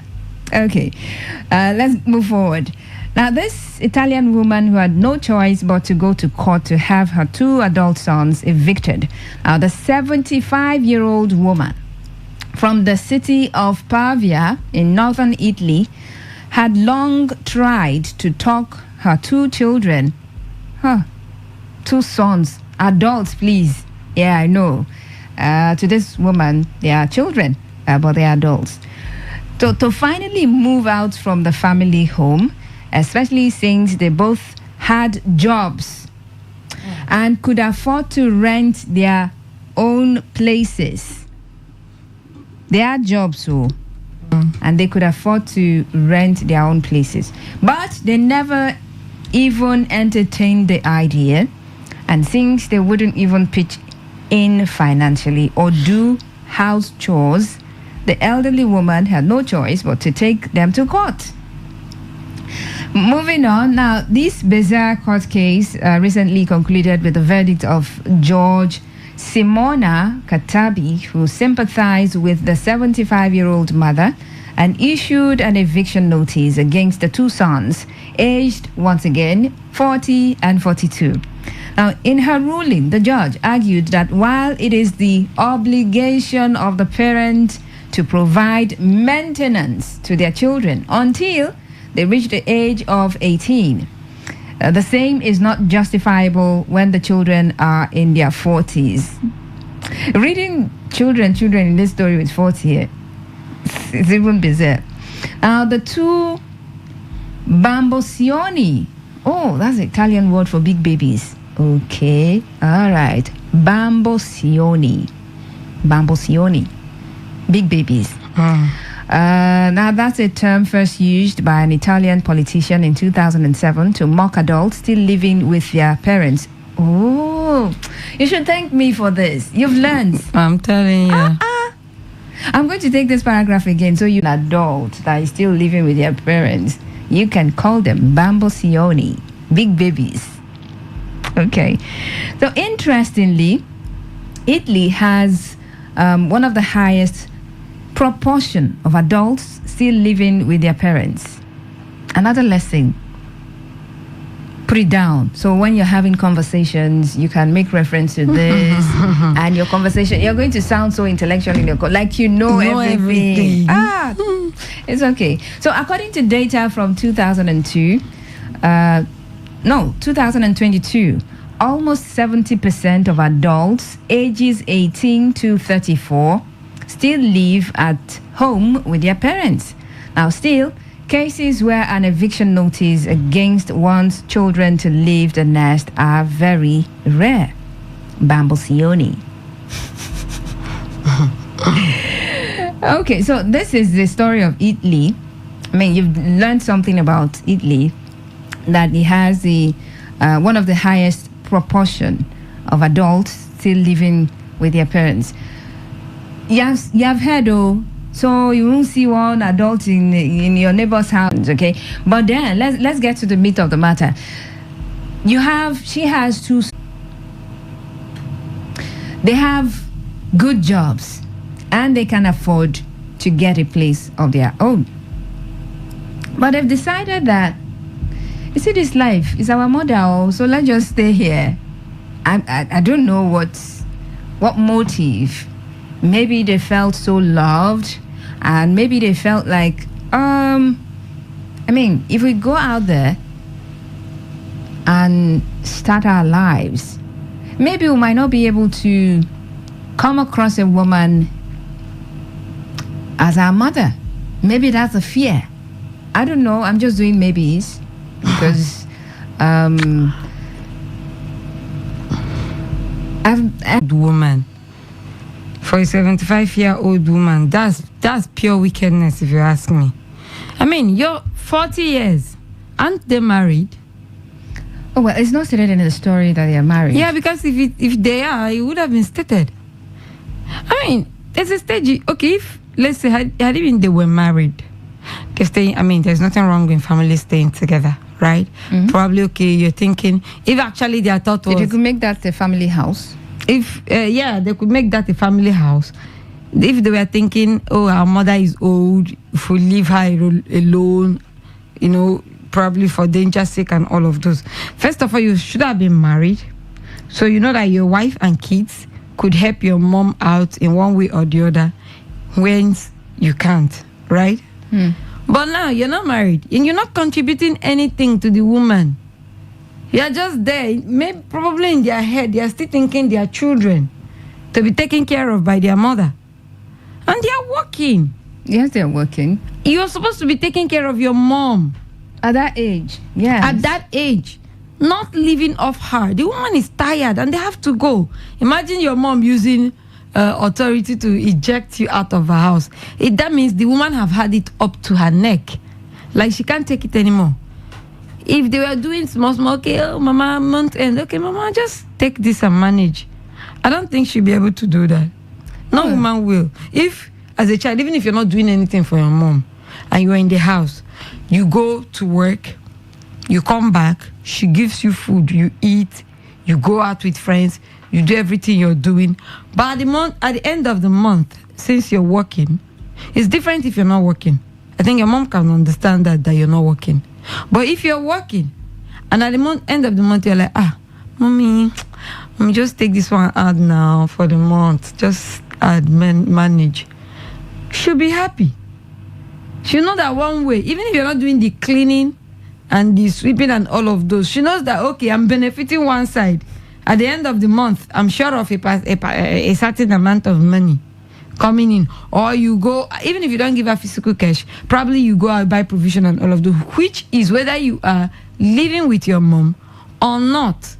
Those are the things you're supposed to do for the woman who bore you, who gave you life and probably catered for you all along. I'm just wondering, these two adults being in the house, they go to work, come back, they see food they eat, they see water they don't drink. Ask how the food came apart from the house is clean. Everything is set. So after eating, they will go dump the plates or the dishes, and then the 75-year-old woman, maybe there is a help at the house. It's not stated. I'm just doing maybe, but I'm really wondering that they're not contributing financially, not in any way. Help? No, nothing at all. So you only just stay in the house, go to work, eat, and then do whatever it is you want to do, and they are comfortable. I mean, but that's human being for you. That's human beings for you. I mean, if one is doing that, well, I can understand that maybe that one is spoiled or something. But two of them, two sons, 40 and 42. Okay, let's say you cannot sweep. You're a man. You cannot sweep. You can't do the dishes. You can't do the laundry. Okay, send the laundry to the laundry. Exactly. I mean, they do have, laundry men and women everywhere around. They have the machine in their they have houses. the machine there in the houses. Just put it. There's nothing there. So let's just say they can't do all of that. The gardening and all of that. Get her someone to. What if she has someone who is doing it and then she's the one who is paying? Okay. Take up the payment. They're not doing that. They're not doing that. That's why I said it is just share. It's two things. Support, physical, financial support whatsoever. That's why I say it's one of two things. It's either these children or this, what do they call Bambasioni. It's either these Bambasioni are just being wicked. Bambosioni. Big babies. Bambosioni. Is either this Bambosioni, they are just being wicked to their mother, or like they call them Bambosionis or Bambosioni, their brain never reach to that level where they could begin think like that. Because I don't brain get to the level when they are 75. Because for them not to have been married at 40, that means they are still seeing themselves as children and thinking like children, and not seeing that they have responsibility in front of them. What their mom did is the right thing. Maybe when they go out there, rent a house, start living, maybe they will not understand what it means to take care of a house with. Let them just go their own and be taking care of themselves, so that they can understand what it means to be in the house. Right when they come back, the house is dirty. Let's see. I'm also wondering, why would she have two children acting and behaving the same way? That's another angle to it. That's another thing. Maybe she spoiled them too much while growing up. Yeah. Even though they talked about the proportion the proportion of population of adults still living with their parents being high. But then again, in this case, two children behaving exactly the same way. And it might not entirely fall down on him. Upbringing could be an issue. It might be that one would have influenced the other. Okay. It would have been that, it could be that probably she pampered them, right? Why coming up? But that's not enough reason. If your mom pampered you, it should be a reason for you to love her and want to give her. No, they are feeling pampered and they're feeling entitled to that pampering. So they are probably feeling like okay, they should be pampered for the rest of their lives. If you are a human being, there is a stage you get to. You just understand that. No. I won't buy into that. That means they are still thinking their brain. Like I said, they've not gotten that mental maturity to the point. Because you as a human being, even as a child, there's a way your mom takes care of you. You'll be wishing that you grow up and make money. So you take care of your mom. These days, you have children who would, the way you look at them and they take care of their mothers or their fathers, you're like, oh, mommy, should I do this for you? Don't worry, let me do this one for you. Okay, then adults of 40 years. No, that's not. How will you be looking? Do you know 75-year-old? Do you know how that woman will be looking? No matter how they want to say they have everything going well for them and all of those, you must see those signs of old age in her. And then you will sit and tell me because she pampered you, you are looking at her, she's doing all of those things. She will sweep the house. Let's assume that she doesn't have any help. She will sweep the house, cook for you. You will come back and eat. She will clear the plate for you and wash them and do every other thing in the house. No. All right. They should check those. They should take those children to probably. Who are those that used to check whether brain or be what? They should go and check them if they are really, really okay. Well, because really, I don't know. Evaluation. It's difficult to believe. Psychological evaluation. Psychological evaluation, because it's hard to believe that a 40-year-old or 40-year-old man are still living with their 75-year-old mother and not doing anything. Not helping her financially. A woman at that point, they should be pampering and be But then going to court now in this matter, I don't know. You appear in court and then they tell you, they read out your charge. Like you're still living with your mother and you're not helping financially and otherwise. So what is your what is your defense? What is your defense? What is your defense? And I'm wondering what they would say. Oh, she's our mother. The mother's love is infinite, so she's got to love us until she passes. No, now. Anyway, let's open up the phone line to have you join the conversation on Chatterbox on Today 95.1 FM, Voice of the People. We're looking at a story of a woman who has won a court case, a court battle to have her two adult sons evicted from her home because they've been living with her and not helping in any way. They are 40 and 42. One is 40, the other is 42. And they're just there. And it's not like they're not well-to-do. It's not like they're lacking. They have jobs and that they can afford to rent a place of their own. But they've decided that, you see this nest, the mother's love is very sweet. So that's wickedness. They don't want to spend their money. They are just living off their mom. That's just it. They don't want to spend their money. I don't know what they're doing with their money. But they don't want to spend their money. Parasitic kind of relationship. They're just feeding off the woman, eating up the woman. No, God, the woman did well. Right. God should sanction them and ask them to leave the house. They should pack out. They have from now to December 18, according to the story. It's far now. From now to December 18, that woman. What if the woman don't die by then? Let's not forget she's not woman. Okay. They should have made it sooner. I pray she doesn't. Nothing happens to her till then. No, like a typical Nigerian, this is a God forbid. God forbid. 0817-0000-951 and 0810-9510951. Those are the numbers to call so you can join the conversation, okay? And then, of course, you can send a message to 0701 933 9962. That's for messages only, okay? So you can call or you can send. Justina Otwene. No. I shouldn't. This is Chatterbox. We're looking at Weird Story now. Sorry. Yeah, I couldn't get you yesterday, even today. Sorry. Yeah, sorry about that. Okay, we've gone past that conversation. Now we're on Chatterbox looking at Weird Story.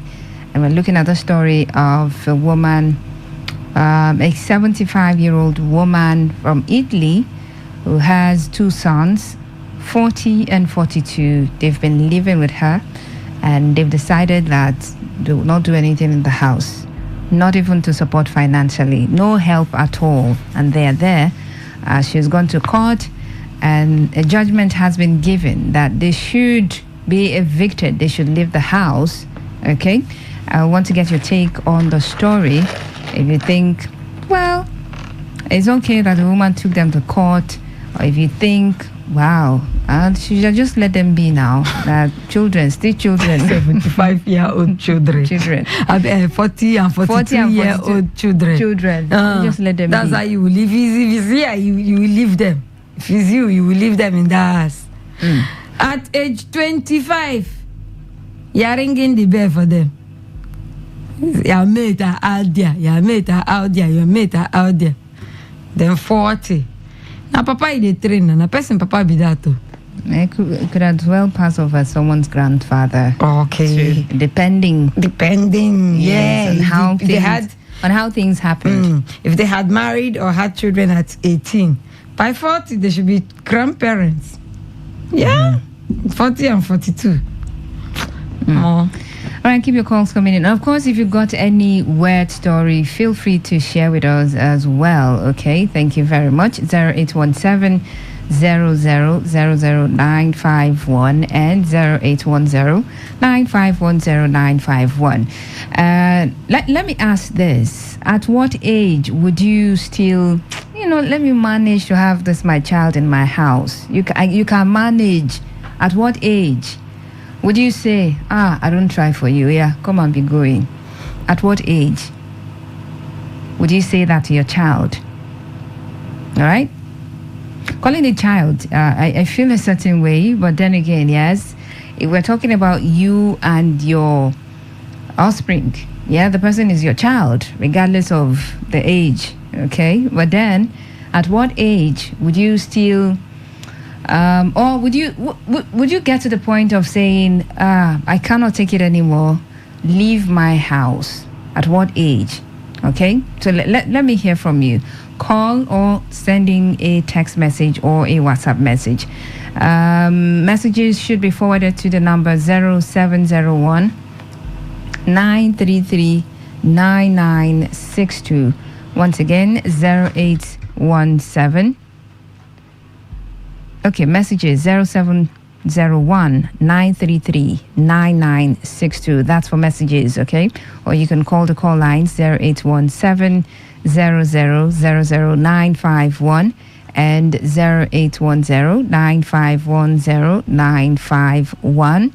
An Italian woman recently won a court case to have her two sons, aged 40 and 42, evicted from her house after they refused to leave the nest or contribute to the household in any way.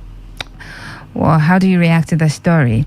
All right, I think I still have... let me get to one more story, another story here, I'll share with you. And then I'll get back to you again to take your comments on the story. Okay, where did that go? Network issues, really.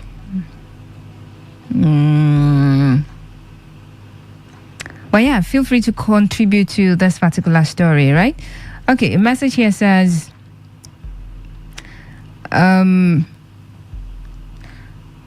the woman has done the needful. That's the right thing to do. If at 40 and 42 you're still in my house and you're not contributing in any way, whatever means I can use to kick you out of my house, I would use it, including going to the court. Okay.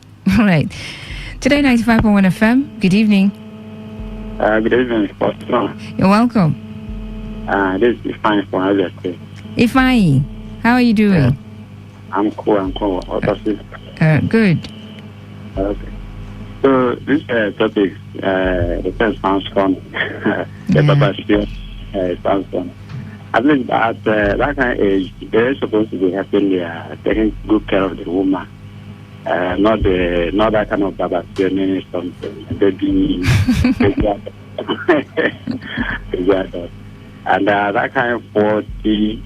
I think they're supposed to even leave the woman. They're supposed to go out and hustle, so that they will be able to take care of No, they are working, they have jobs, and they have money to rent a place of their own. Okay, because they're not taking good care of the woman. They're not helping in any way. They're not taking care of the woman. They're not giving her money like financial support. No. Oh, okay. They are selling the woman. I think what the woman did is right, and that's legal. So they should face the offense. They should face it. Okay. Good night. All right. Thank you very much for joining the conversation. Okay. At age 40, would you still have your child live with you? I mean, when the child is, you can say the child is comfortable and can fend for themselves. Would you still let them be in your house? Today 95.1 FM. Hello. Hello. Oh, I'm so sorry. The line is not clear. Please do well to call back, all right? You can try the other number, or you send a text message or a WhatsApp message. Send to the number 0701 933 9962. 0701 933 9962. Today 95.1 FM. Good evening. Welcome to Chatterbox. Good evening. You're welcome. What's your name? My name is Pastor. I'm calling from NTA Road. NTA Road? Yes. Okay. Welcome. Thank you. The woman in the hand where the woman used to prend them. Okay. So the thing come after they come like manipulation. So it's her fault? Yes. So the woman tries so that their eyes will flare. Okay. She did well. For going to court, she did well. Yes. All right. Thank you very much. Okay. Well, I think you agreed with me when I talked about the fact that it could be as a result of pampering. You know how some children are over pampered. Like, no, we don't do, in our house we don't clean, or we don't cook, or we don't wash. Or there are children like that. Today 95.1 FM. Good evening. This is Emmanuel calling from Iwofe. Emmanuel from Iwofe. Good to have you on the show. Yes, I enjoyed your conversation. Thank you. Because we learned a lot of things. Oh. What this elderly woman did is really a picture telling us that Italy is another world altogether. For somebody at that age to seek cater for herself and even the children. And my dad did so also to us when we were at the age of 18, 22. Okay. We were always quarreling over family house in our place there at Omok. So my dad decided to give us quick notice. All of us should go. We left. All of us, 11 boys now, we have been able to build our house. At what age was the eldest then? The eldest was like 35. 35. Okay, so it wasn't up to 40. 35. We gave people quick notice. My dad said we cannot be in that house and be quarreling. No, because we are in a polygamous home. Okay. So he told us that everybody go. Everybody go. go and rent house outside. That helps us and we develop more so everybody is established. So over pampering is not the best. We should know when the children should start doing something. We should not do all for them. Some people, even when their children well, they are the people taking care. Everything we are taking. When will that Bambo Sioni leave them, that spirit of Bambo Sioni? Our people are practicing it here. Because our government that somebody will stay, you write application 100 times, no job. We are training Bambo Sioni in this Nigeria. And this Okongo Achalacha, some people that don't even want to marry, only boyfriend and girlfriend. A lot of Bambo Sioni in this place. God help us. Thank you. Oh, I'm glad that you're using the word that you just learned. Thank you very much. Okay, let's take some more calls before I come to the messages. Today 95.1 FM. Good evening. How are you? Very well, thank you. Kim Billiard. No, Mr. Zion. Oh, sorry, Mr. Zion. The truth is, so the woman, she has gotten... Mr. Zion, can you speak up a bit? So the woman, she thought she has gotten the victory from the court. But she's a failed mother. That the children will get up to 40 years still in your house. As a mother, you have to go to court to come and evict them. No, now. You have never been in their life. You are not in their life. You are not even their mother. My perception. As a man, at age 21, should be the very first date you should be informing your parents on how to leave the house. At age 25, on both male and female, leave the house with immediate alacrity. Including the women, married or not? Yoruba people. Mrs. Zion, including the females, married or not? What are you doing in your father's house? Okay. Eh? Waiting for man now. No. I stand to be corrected. Average Port Harcourt girl at the age of 25, she has had more than 3 or 4 relationships that failed. If she had the character, the charisma and the enthos, at that age 25, she will be in her husband's house. The truth is, look at our fathers and our mothers. When they were being raised up, they were raised up with integrity. They know when to get married or when not to get married. Because they were raised up from the edge of the sword. Work hard. But look at us as this generation. Noodles, fried food, fast food, shawarma. We are happy. We don't know we are destroying ourselves.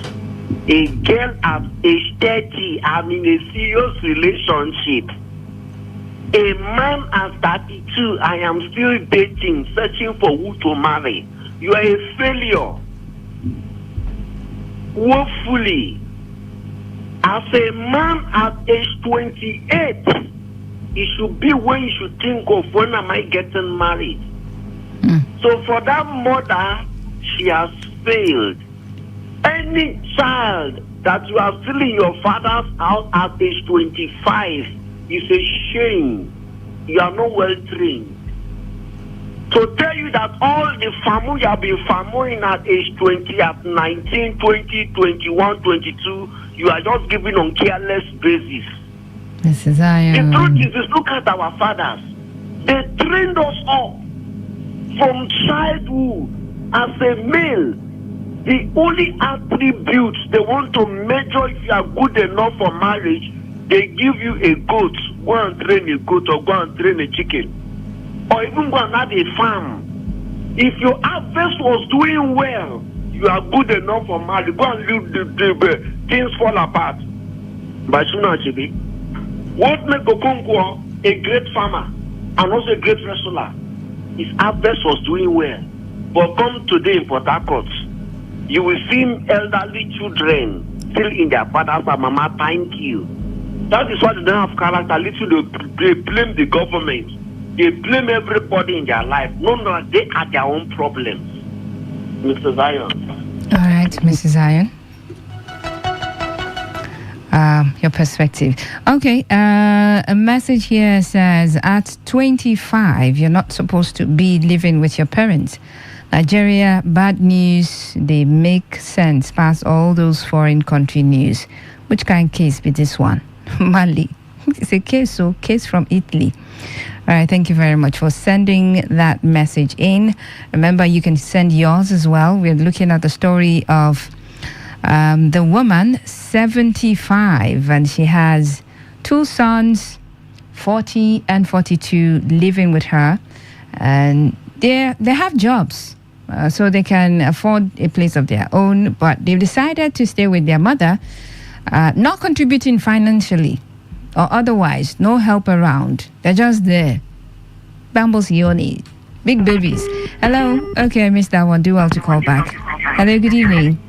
Yeah, hello, good evening. You're welcome. Yeah, I'm calling you from Munich. What's your name, please? I'm calling you from Munich. Hello? Hello, I heard I'm calling you from Rumekini. My name is Case. Case? Yeah. Okay, Case. Yeah. Hello, this case is causing my parents. It's causing my parents. It has a problem. Over-pampering is the problem. Over-pampering? Yes. Over-pampering is the problem. Just time. If you are right, no. It is a two fault. So whose fault is that? The mother's fault, right? It's not fault. Mother's fault. It's also in Nigeria. It's also up in Nigeria.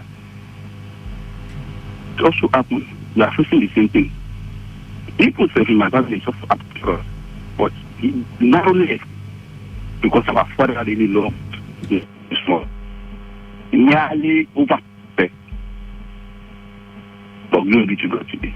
It's a family. It comes from the mother. It's from the mother. Good night. All right. Thank you very much. Talking about over-pampering, some people are excited that they are over-pampered. Oh, in our house, my mommy does not allow us to clean. Oh, I don't know how to wash plate because my mommy will not let us. Everything the house help will do. Okay. Hello, good evening. Yeah, Faustina. You're welcome. Yeah, you misplaced my name to another person, have you? Yeah, the voice was low, so I couldn't really. I'm here now. My dear, see, the truth must be told. I bought my first house at 19 years, okay? I left my parents to Europe, to Netherlands, to the precise. At 19? Yes, I left to Netherlands at 19, okay? Right. So now, what am I saying? I was in NDS from there, boom, although my dad then was still alive then anyway. So what am I saying is that what worked for me may not work for another person, okay? So when somebody make a reference of a man being 35 years, you are not married, failure, that is fallacy and grammatical. Well, that's his own opinion, but you can have yours as well. I want to clarify something now. Do not counter it. I'm just making. No, you said that's fallacy. But you can just make your point and then. Okay. Yeah. So now, what I'm trying to say is that some tribes, some really side you from, depending the side I'm from, okay. We spend a lot of money when you come to marriage, but some other people may just give a pregnant woman, keep for house, they buy ring, buy from a booking hand, that's so I am a married man. Who know how you married? So for our side, we spend a lot of money. For example, now, I decide I want to do well. Now, you spend no less than 60 to 50 million. So it's different from another person. So now, what am I saying? Why are you shouting now? How many million? I say if I'm doing wedding now, I will shut down. I will spend no less than 50 million. Okay? But so many things is involved. The kind of MC you call, the kind of musician, live musician, all these pop guys. Also, he will call basket mouth. He will rent a very important home. You understand? So all those things included. Okay.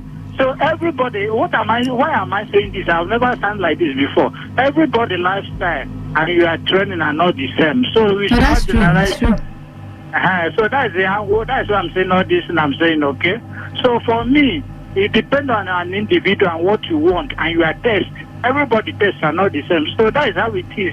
God bless you. Good night. All right, thank you very much. All this money people want to spend on marriage like this. It's well, no. Don't go and think and kill yourself because you want to marry with 60 million. The Bambosianis are just dull in thinking. Have they undertaken mental scan or examination to know that they are okay? What if when they started to help initially, the mother declined and they took it as a habit? What if the mother taught them that stinginess is the key to sustaining riches? Reminds me of Akon. Is the mother sure that the children are not hypnotized? Oh, well, I don't know. I wouldn't know. The woman is very funny. The guys themselves, now what for them? Even the government is not trying. Chiboy Communication is my name. Chiboy Communication. What the government define inside this matter now, Chiboy?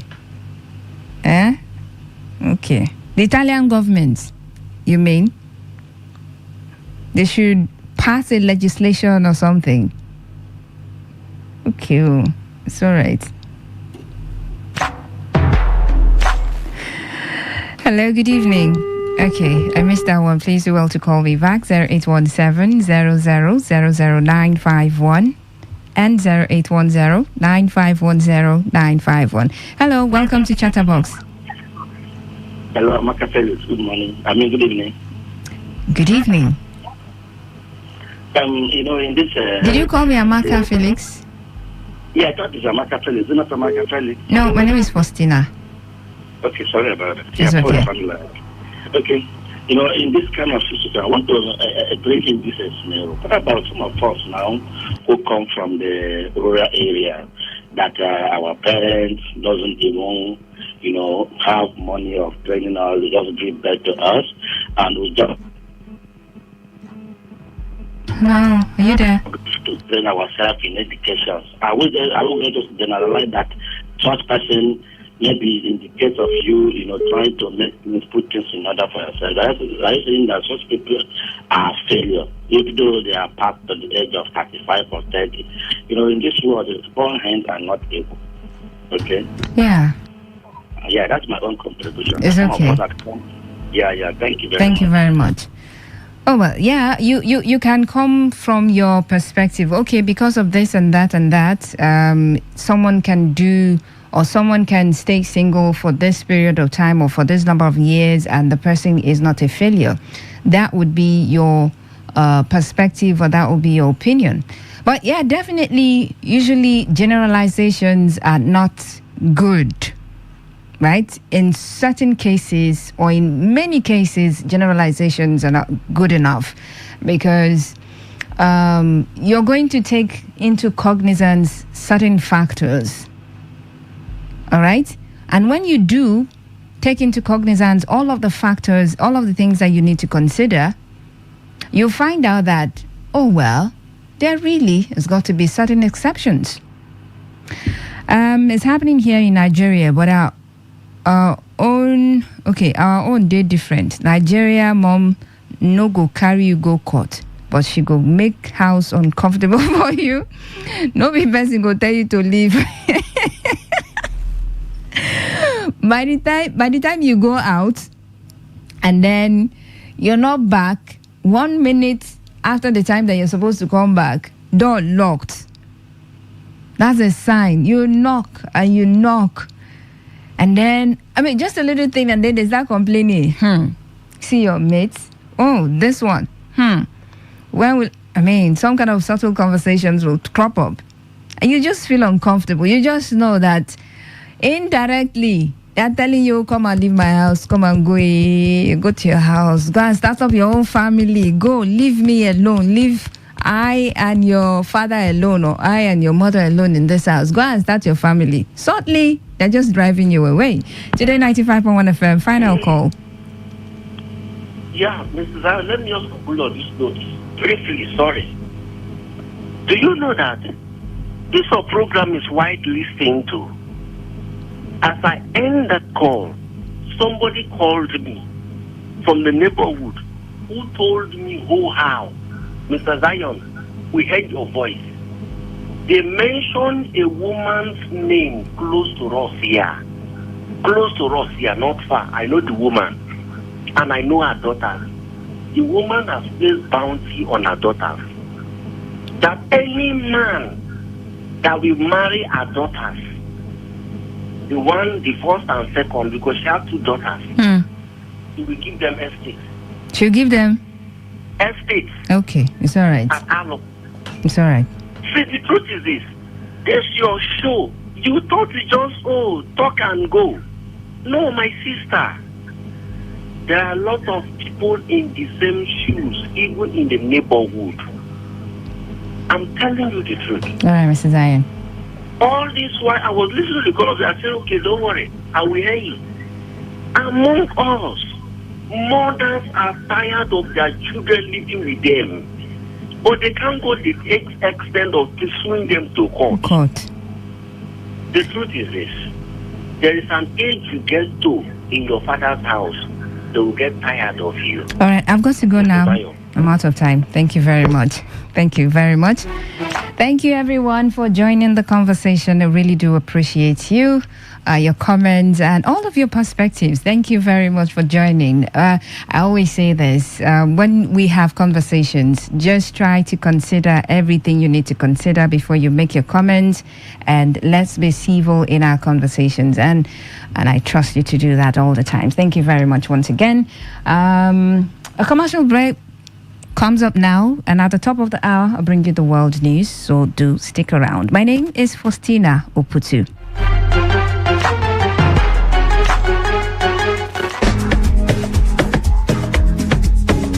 Good day, listeners. Mama Ola is here to enlighten you on your health issue. Without good health, you cannot enjoy the great benefits of life. When sickness comes, it dey rob person off in happiness. If you dey struggle with any disease or one health issue or the other, no think say they no fit treat am. Our office address for Port Harcourt na number 43 Hada George by Ajib Junction. Our office address for Bayelsa na number 558 Melford Okilo Road, Piogbolo by Dim Rose Junction, Yenagua. My phone number is 081 11 29 6399. I repeat, 081 11 29 6399. Ogbonge Abba practitioner. Health issues. Before we start treatment, we have a computer machine to detect all the problems in your body before we start treatment. After the test, Mama Ola go tell you where the thing they do you. Because if you dey keep these diseases, it fit go damage things where you don't fit cure again. Ranging from infertility, woman wey no fit carry belle, and man wey no fit give woman belle. Wetin dey cause infertility in human body are infection, fibroid, hormonal imbalance, ovarian cyst, irregular monthly flow, PID, damage to the fallopian tube, and failure to ovulate. How do you know if you get infection as a woman? Infection dey cause noisy stomach, internal heat, itching or biting of body and private parts, rashes in the body or private parts. Infection dey cause worm like movement in the body, whitish or yellowish discharge with odor, smelly urine, colored urine, frequent urine, irregular menses, dark menses, scanty menses.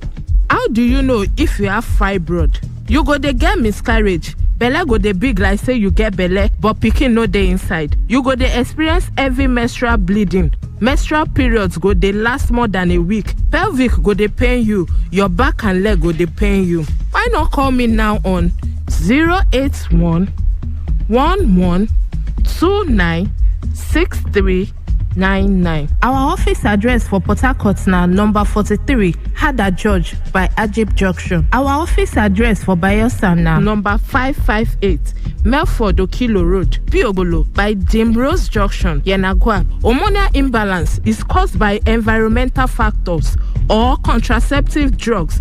Hormonal imbalance they cause scanty monthly flow. If they stop monthly flow, hormonal imbalance they cause ovulation to stop. How do you know if you get blockage of the fallopian tube? Everything where Oga put for inside your body will just come down immediately you stand up. If you know say you get all this problem or another, why not come meet Mama Ola Abba Center? Come tell her where the thing they touch you. God don't bring us into this world. Make we multiply. Why your own case won't come day different? Mama Ola no be God, but na person wey God create for a reason, and this reason na to help men and women wey no fit get pikin. Mama Ola na nurse before, but she come comot her hand for that nursing work, come put her hand for that mama and papa old business wey na to dey produce better roots and herbs wey go help all yamayama problem for woman body. Make you call me now on 081 11 29 6399. I repeat, 081 11 29 6399. You will be man. Make you too come with your wife, come do test. Mama Ola husband, Baba Ola Naim go handle your matter. Are you the type of man that is unable to get and keep an erection firm enough for performance?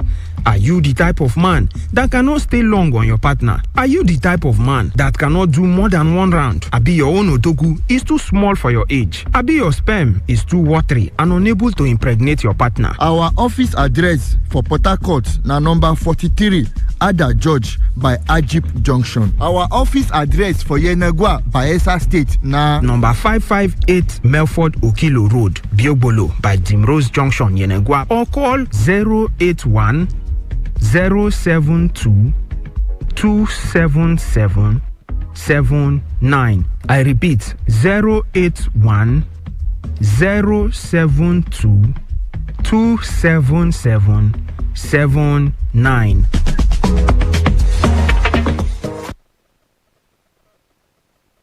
This is Today 95.1 FM, Port Harcourt, voice of the people. Every day, every hour, when the big stories break, depend on our 24-hour news team to bring you the latest.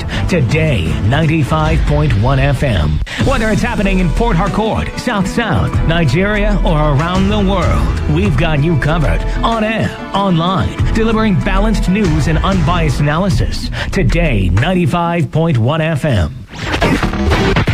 This is Today 95.1 FM, Port Harcourt. News.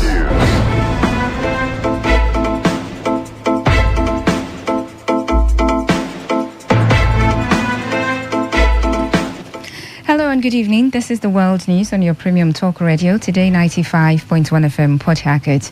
I am Faustina Oputu. And the headlines.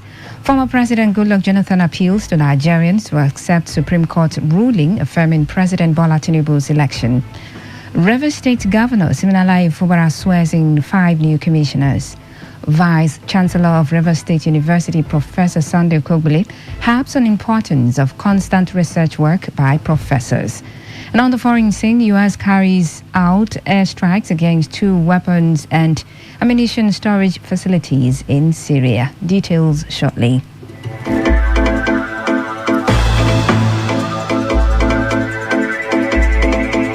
And now the details of the news. Former President Goodluck Jonathan has asked Nigerians to move on and accept the ruling of the Supreme Court affirming the election of President Bola Tinubu.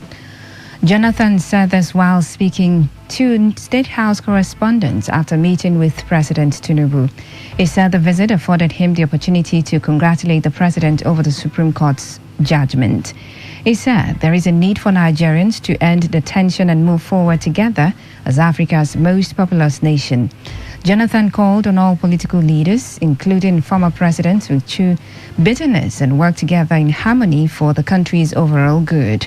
The former president also said his visit was to inform Tinubu of some of his recent foreign engagements, as well as some sundry issues affecting the country. The country must move forward, and elections are over, so we must move forward. Yes, we have challenges economically now, but we still have what it takes to lead. We need to bring everybody, all our political leaders, including all the former presidents, together. We will not be fighting. If we fight, like this common saying that when two elephants fight, the grass suffer. If top leaders continue fighting, they will not suffer that much, but the downtrodden that suffer, and we want to end all this tension and so on, so we move forward as a nation. A lawyer and socio-political activist, Adubabari Manke, says the ruling by the Enugu State High Court declaring the proscription of the indigenous people of Biafra as illegal and unconstitutional has given renewed hope to oppressed Nigerians and agitations for self-determination. Manke described the judgment as judicial activism, but criticized the Supreme Court verdict, which upheld the election of President Bola Tinubu. He also said only ordinary Nigerians can rescue the country, not the ruling elite.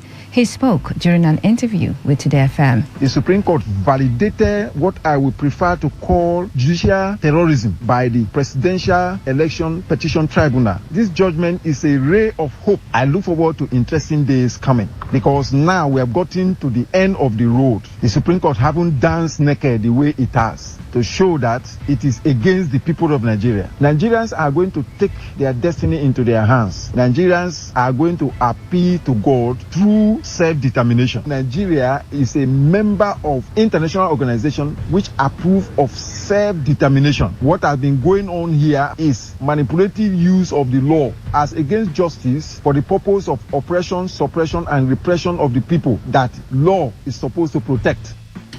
The lawyer also highlighted the growing suffering of Nigerians in the midst of abundant wealth. Nigeria has the status of globally recognized comparative economic advantage in the production of crude oil. Yet, Nigeria presently is groaning under economic holocaust as a result of the fact that few criminal minds have decided and insisted that Nigeria cannot and must never refine its crude locally for the benefit of Nigerians. This is in favor of their criminal agenda that Nigeria will import refined product into this country. I wonder how far this can continue. Ask any average civil servant, how much are they being paid? Can that buy them a bag of rice? How much do they pay on transport? I look forward to what I call more judicial activism. Judges need to rise up. The National Security Advisor, Nuhu Ribadu, says President Bola Tinubu is committed to credible elections. Ribadu also assured the Independent National Electoral Commission that the presidency will not interfere in the off-cycle Bayelsa, Kogi, and Imo governorship elections. Ribadu gave the assurance when he met with the INEC chairman, Mahmoud Yakubu, along with the Commission's national commissioners and other members of the Interagency Consultative Committee on Election Security. The gathering held at the NSA office in Abuja is part of the consultative meetings by the Commission ahead of the November 11, 2023 off-season exercise. The Economic and Financial Crimes Commission has detained the former governor of the Central Bank of Nigeria, Godwin Emefiele. Emefiele was picked up yesterday night soon after he was released from the custody of the Department of State Services. The former CBN governor, it was learned, is currently being interrogated at the national headquarters of the EFCC in Jabi, Abuja. The EFCC is reportedly questioning the former CBN governor over alleged impropriety during his term as the head of the Apex Bank. Recall that the DSS arrested Emefiele in June, on the same day President Bola Tinubu suspended him from office with immediate effect. Rivers State Governor Siminalayi Fubara has sworn in 5 new commissioners. This followed their screening and confirmation by the Rivers State House of Assembly yesterday. During the swearing-in ceremony at the Executive Chambers of Government House, Port Harcourt, Governor Fubara charged the new commissioners to cultivate the culture of teamwork in their ministries and to promote the interests of the state. Those sworn in are Gift Wolu, Austin Benchoma, Isaac Umejuru, Joseph Johnson, and Victor Key. Youth groups in various communities across the 23 local government areas of Rivers State have faulted the emergence of a new youth group called the Rivers Youth Assembly.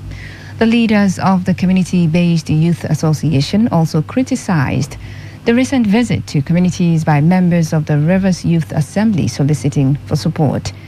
The youth president of Rumuduru community in Obiakpo, Henry Wolu, who spoke in reaction to the recent activities of the new group, warned against having two main youth groups in the state. Wolu, while urging members of the public not to take the group seriously, he claimed that nothing good will come out of them and warned that the group is not welcomed in a planned visit to Rumunduru. Please, to disregard the attention and the association of some group of persons who did not mean well for Rivers Youth, who have galvanized themselves and call themselves Rivers State Youth Assemblies, and that they have a speaker within among themselves, going from one community to the other to convert for support, that they are now the Rivers State Youth Assembly body. Please, these are hoodlums. They do not mean well for Rivers people and Rivers Youth. I want to draw the attention of the Rivers Youth and the public, people, to disregard these persons, because we do not have two leadership, two youth body in River State. We only have one youth body, one recognized youth body registered in the government of River State and that of Nigeria in the person of Ambassador Chijoke Ihunwa. In other stories, members of the EMOA local government vigilante service have rescued a 10-year-old girl from the hands of suspected child traffickers. The commander of EMOVI's Zone 1, Wisdom Stephen, who led the team, told Today FM correspondent Uchendu Ejowo in a telephone interview that he and his team were on patrol when they heard the little girl's cry for help and they immediately rushed to her rescue. Stephen said they found out the child was allegedly kidnapped by a woman in Omoku in Ogba Egbemandoni local government area and abandoned within the Emo axis of the East-West Road. The EMOVI's Zone 1 commander further explained that the suspected child trafficker and her driver had lured the girl with gifts and forced her into her vehicle before zooming off, but had to abandon the girl when she wouldn't stop crying for help.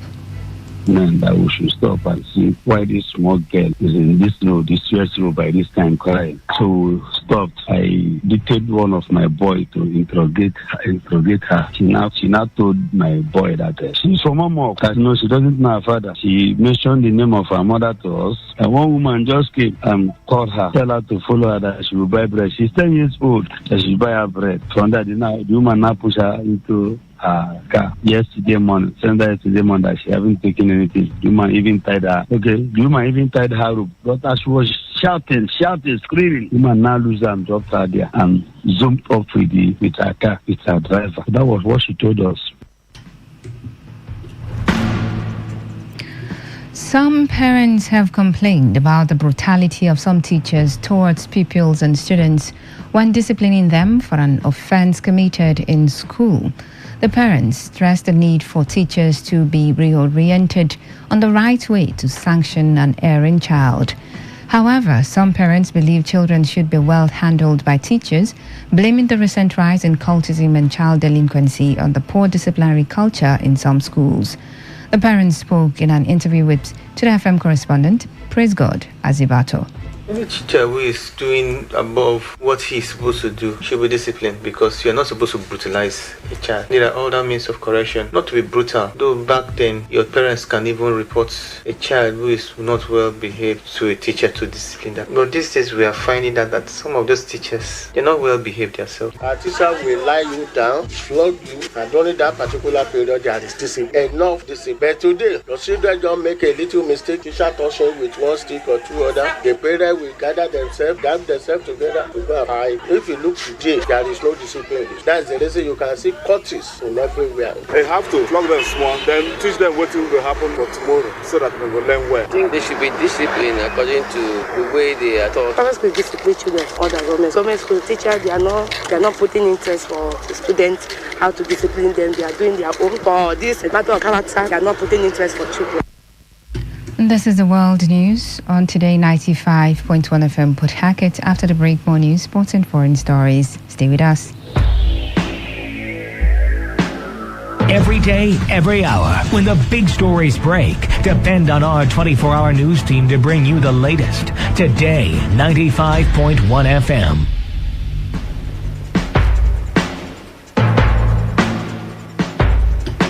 Welcome back. You're still listening to the World News on your premium talk radio. Today, 95.1 FM, Port Harcourt. The Vice Chancellor of Rivers State University, Professor Sunday Okugbili, says constant research work by professors have the potential of stimulating the economic growth of the country. Professor Okugbili said this at the 93rd inaugural lecture with the theme Unit Operations Application in the Development of Local Content, a Key to Nigerian Economic Growth, delivered by Professor of Unit Operations in Chemical Engineering, Falilat Ademi Lioi, at the Senate Chambers of the university. He noted that looking inwards and developing local content would help the state and the country achieve set objectives, and commended Professor Ademi Lioi for doing justice to the theme. If we properly utilize the local materials available through unit operations, and then arising from that, she made a number of recommendations, which I think is necessary to draw attention to, so that those that are in policy position will be able to look at some of these things and see how they can maximize those opportunities for the benefit of the country. She talked about the fact that cassava processing factories should be established in all the local government areas of the states. The establishment of cassava boards like cocoa boards in the West in those days that was used to develop the Western states. The River State government should establish local content development board. And then she also suggested the establishment of a center for local content development in the university. Earlier, Professor Ademi Lioi had listed a number of economic blueprints, such as establishment of cassava processing plants, amongst others, in the 23 local government areas of the state to boost local content in agriculture. Away from that, Nigeria's former Minister of Transportation, Rotimi Amechi, has denied allegations that he orchestrated the removal of the former Managing Director of the Nigeria Ports Authority, Hadiza Usman, because of personal grudges. Usman, in her book titled Stepping on Toes, My Odyssey at the Nigerian Port Authority, launched in April, detailing her experiences and challenges as the head of the NPA, had accused Amechi of orchestrating her removal because she failed to lavish him with favors, including birthday gifts. She also accused him of sitting on directives already approved by the president and chiding her for going over him to get it, which she said was to get the work done. Usman was suspended from office in May 2021 following Amechi's request to then President Muhammadu Buhari to probe the accounts of the NPA. But addressing the allegations in the book for the first time, Amechi said the book is filled with lies. The Abia State Police Command has refuted reports that a policeman was killed and beheaded during an attack at Umojima, Isahia village in Osisioma Ngwa Council area of the state. It was gathered that gunmen had attacked policemen attached to the Rapid Response Squad RRS while on stop and search duty at Isahia, Umojima, and beheaded one of the RRS men while his colleagues fled. However, Police Public Relations Officer, Abia State Command, ASP Maureen Chinaka, said the person who was beheaded was a member of the Abia State Vigilante Service, Obina Ndukwe, who often collaborates with the police. The BPR further stated that the corpse of the late vigilante member has been deposited at an undisclosed mortuary in the city, while a manhunt has commenced to arrest the fleeing gunmen. The House of Representatives has defended its ever-expanding number of standing committees, which has reached 134, even in the face of economic challenges affecting the country.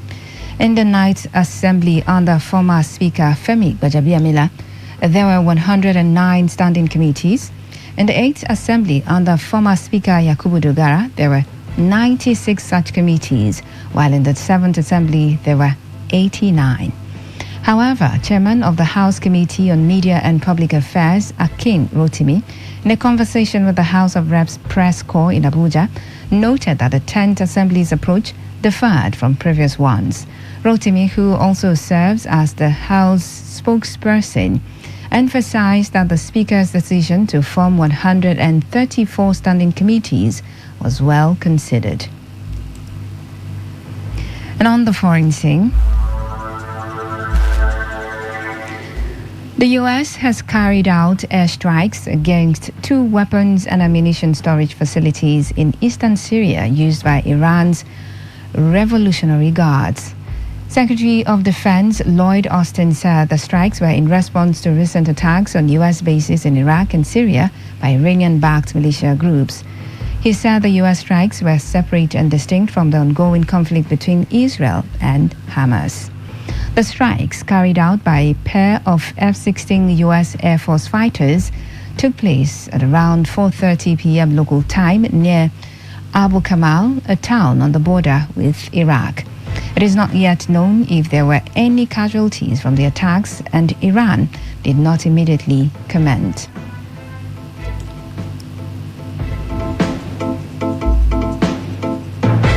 In entertainment, Al Pacino and his girlfriend, Noor Al-Fala, have finally agreed on a plan for custody, visitation and child support for their 4-month-old son, Roman Al-Fala Pacino. The 83-year-old Godfather star and Al-Fala, who is 29, have worked out an agreement for the child following her filing for custody in September. The Oscar-winning actor is expected to pay a generous amount to Al-Fala in child support, the outlet reported. Al-Fala filed legal documents in Los Angeles last month, asking for full physical custody of the infant, adding that she wanted Pacino to have reasonable visitation.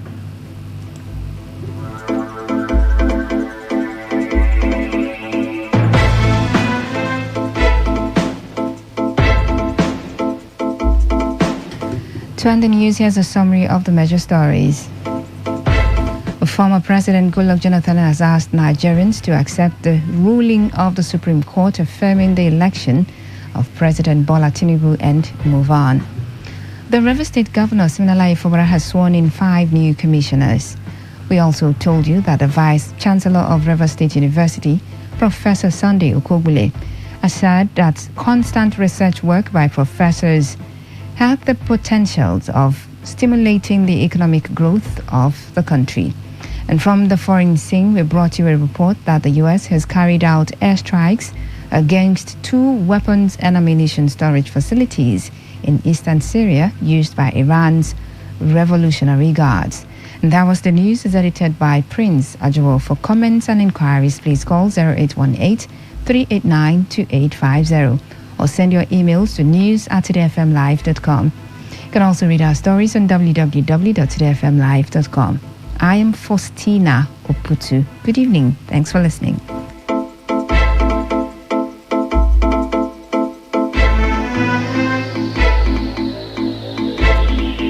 Today's news, today's entertainment, today's sports, today's issues. Today on Today 95.1 FM, Port Harcourt. Talk radio. I listen to a lot of talk radio. 95.1 FM. What's a successful business without sales? And what is sales without an audience? Well, do you know that you can reach 8 million listeners across 6 states in 2 geopolitical zones all at once? How? With Today 95.1 FM, you can get millions of people to know about your business. And what does that mean to you? More sales. Call 081-389-2850 now for more information.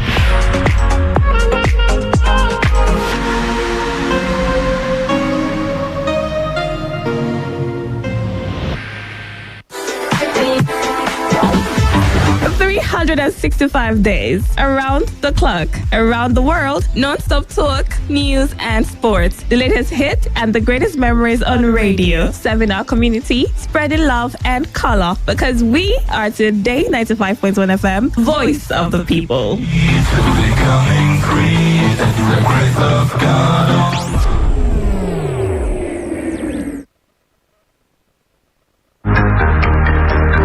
Did you know that there are over 8 million listeners connected to our frequency, covering 6 states across 2 geopolitical zones?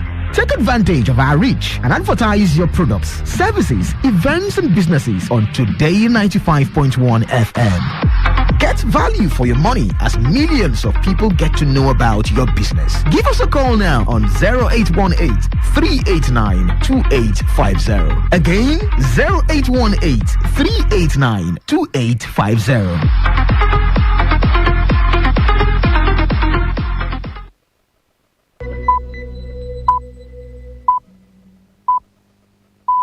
BBC World Service. I'm Richard Kagoy in Nairobi with Focus on Africa. A landmark moment in Nigeria as the highest court in the land ratifies February's election result following a long-running challenge. The Supreme Court has validated the election of Bola Ahmed Tinubu. He is fully now known as the winner of the 2023 presidential election and no longer going to be disputed or challenged at any court of law any longer. Also, as Turkey gears up for its centennial celebrations, we look at its growing ties with Africa and excitement ahead of World Cup rugby final between South Africa and New Zealand. It's quite electric. You go through Paris, you're seeing the green and yellow of the Springboks absolutely everywhere. Expectations are high. That's all on the BBC Tonight in Focus. It's quite electric. You go through Paris, you're seeing the green and yellow of the Springboks absolutely everywhere. Expectations are high. And I think despite the fact that France is not in the final, there is still a very much of a tense carnival feeling. Tense because both these teams have won the World Cup 3 times and they're the 2 best teams in the world. Excitement on the continent as South Africa plays the All Blacks ahead of the Rugby World Cup. It's Friday, the 27th of October. I'm Richard Kagoy with Focus on Africa.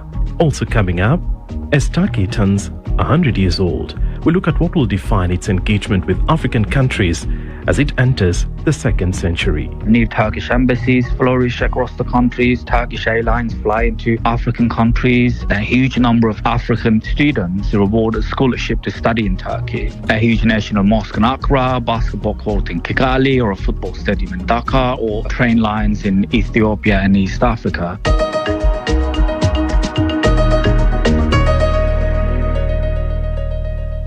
Let's begin in Nigeria, where all eyes were fixed on events at the Supreme Court on Thursday.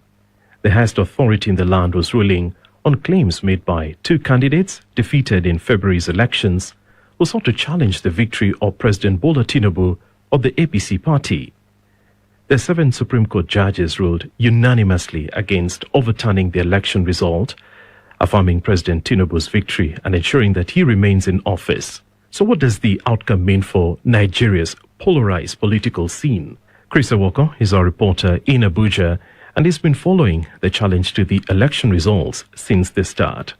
I asked him what the accusations were and why the court rejected them. The People's Democratic Party's presidential candidate, Atiku Abubakar, who was former Nigeria vice president, and the Labour Party candidate, Peter Obi, they both were alleging that there were large-scale irregularities that marred the outcome of the presidential election held in February this year. And majority of their allegation border on voter suppression. They also talked about intimidation. They talked of ballot snatching. They also talked of overvoting in some other areas. But most importantly for them, there was this guideline by the Independent National Electoral Commission, which states that the election will be announced at the polling units and it will be uploaded into what is known as IREV, the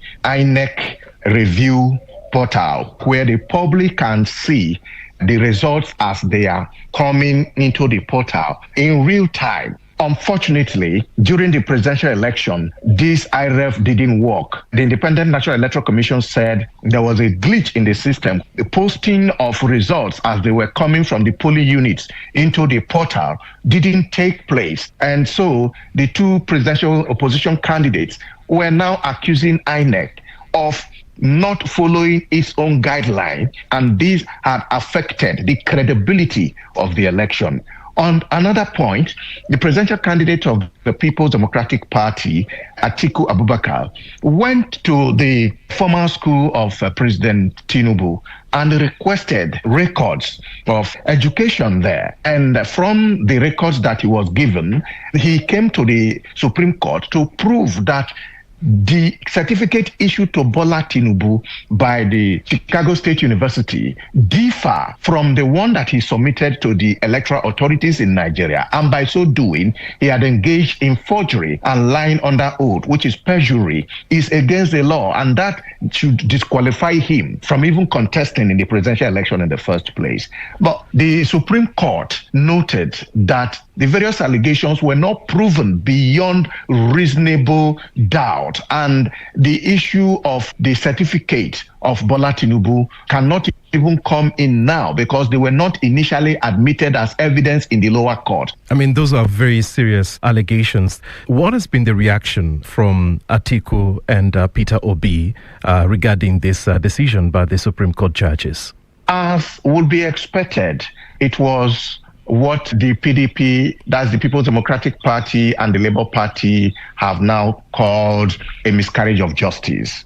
They say they are highly disappointed that the Supreme Court abandoned justice and allowed injustice to prevail.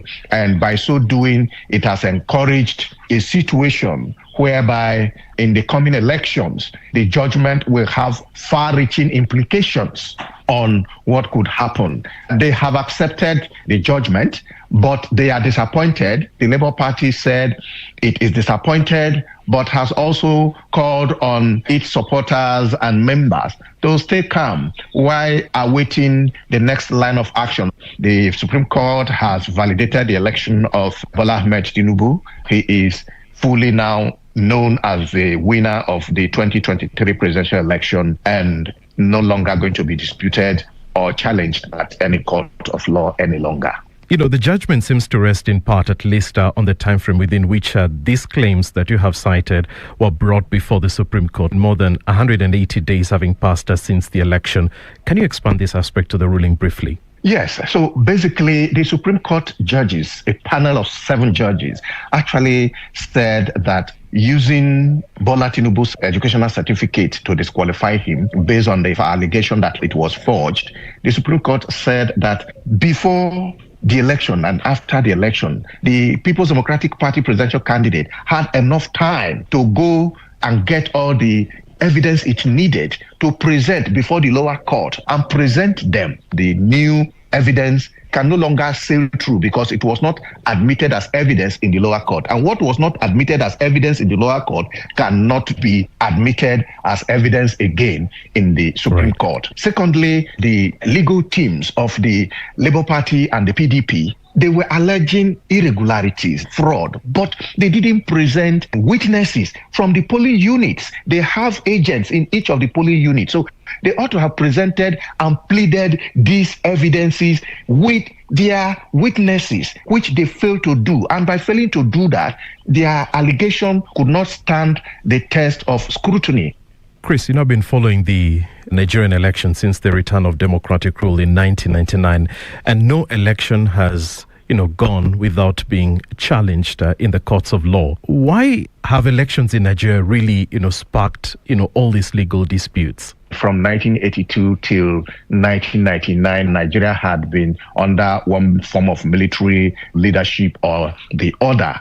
So in 1999, when the military decided to hand over to civilian democratic government, those that went to the polls, the politicians that assembled themselves together, according to analysts, they were having the same military mentality. And so they were all wanting to win at all costs. So they engage in all forms of thuggery and violence to try to win the election. And so in order to settle this dispute, those who feel disenfranchised, those who feel they won but were made to lose, had to go to court. And this has been the pattern all the while. Chris Ewoko in Abuja. Turkey celebrates its 100th birthday this weekend, the 29th of October. As we look to this milestone for Turkey, we wanted to explore the growing relationship between the African continent and Turkey. Africa was once long neglected in the Turkish foreign policy agenda, but the continent has increasingly become a new niche diplomacy area for Ankara, where Turkey says it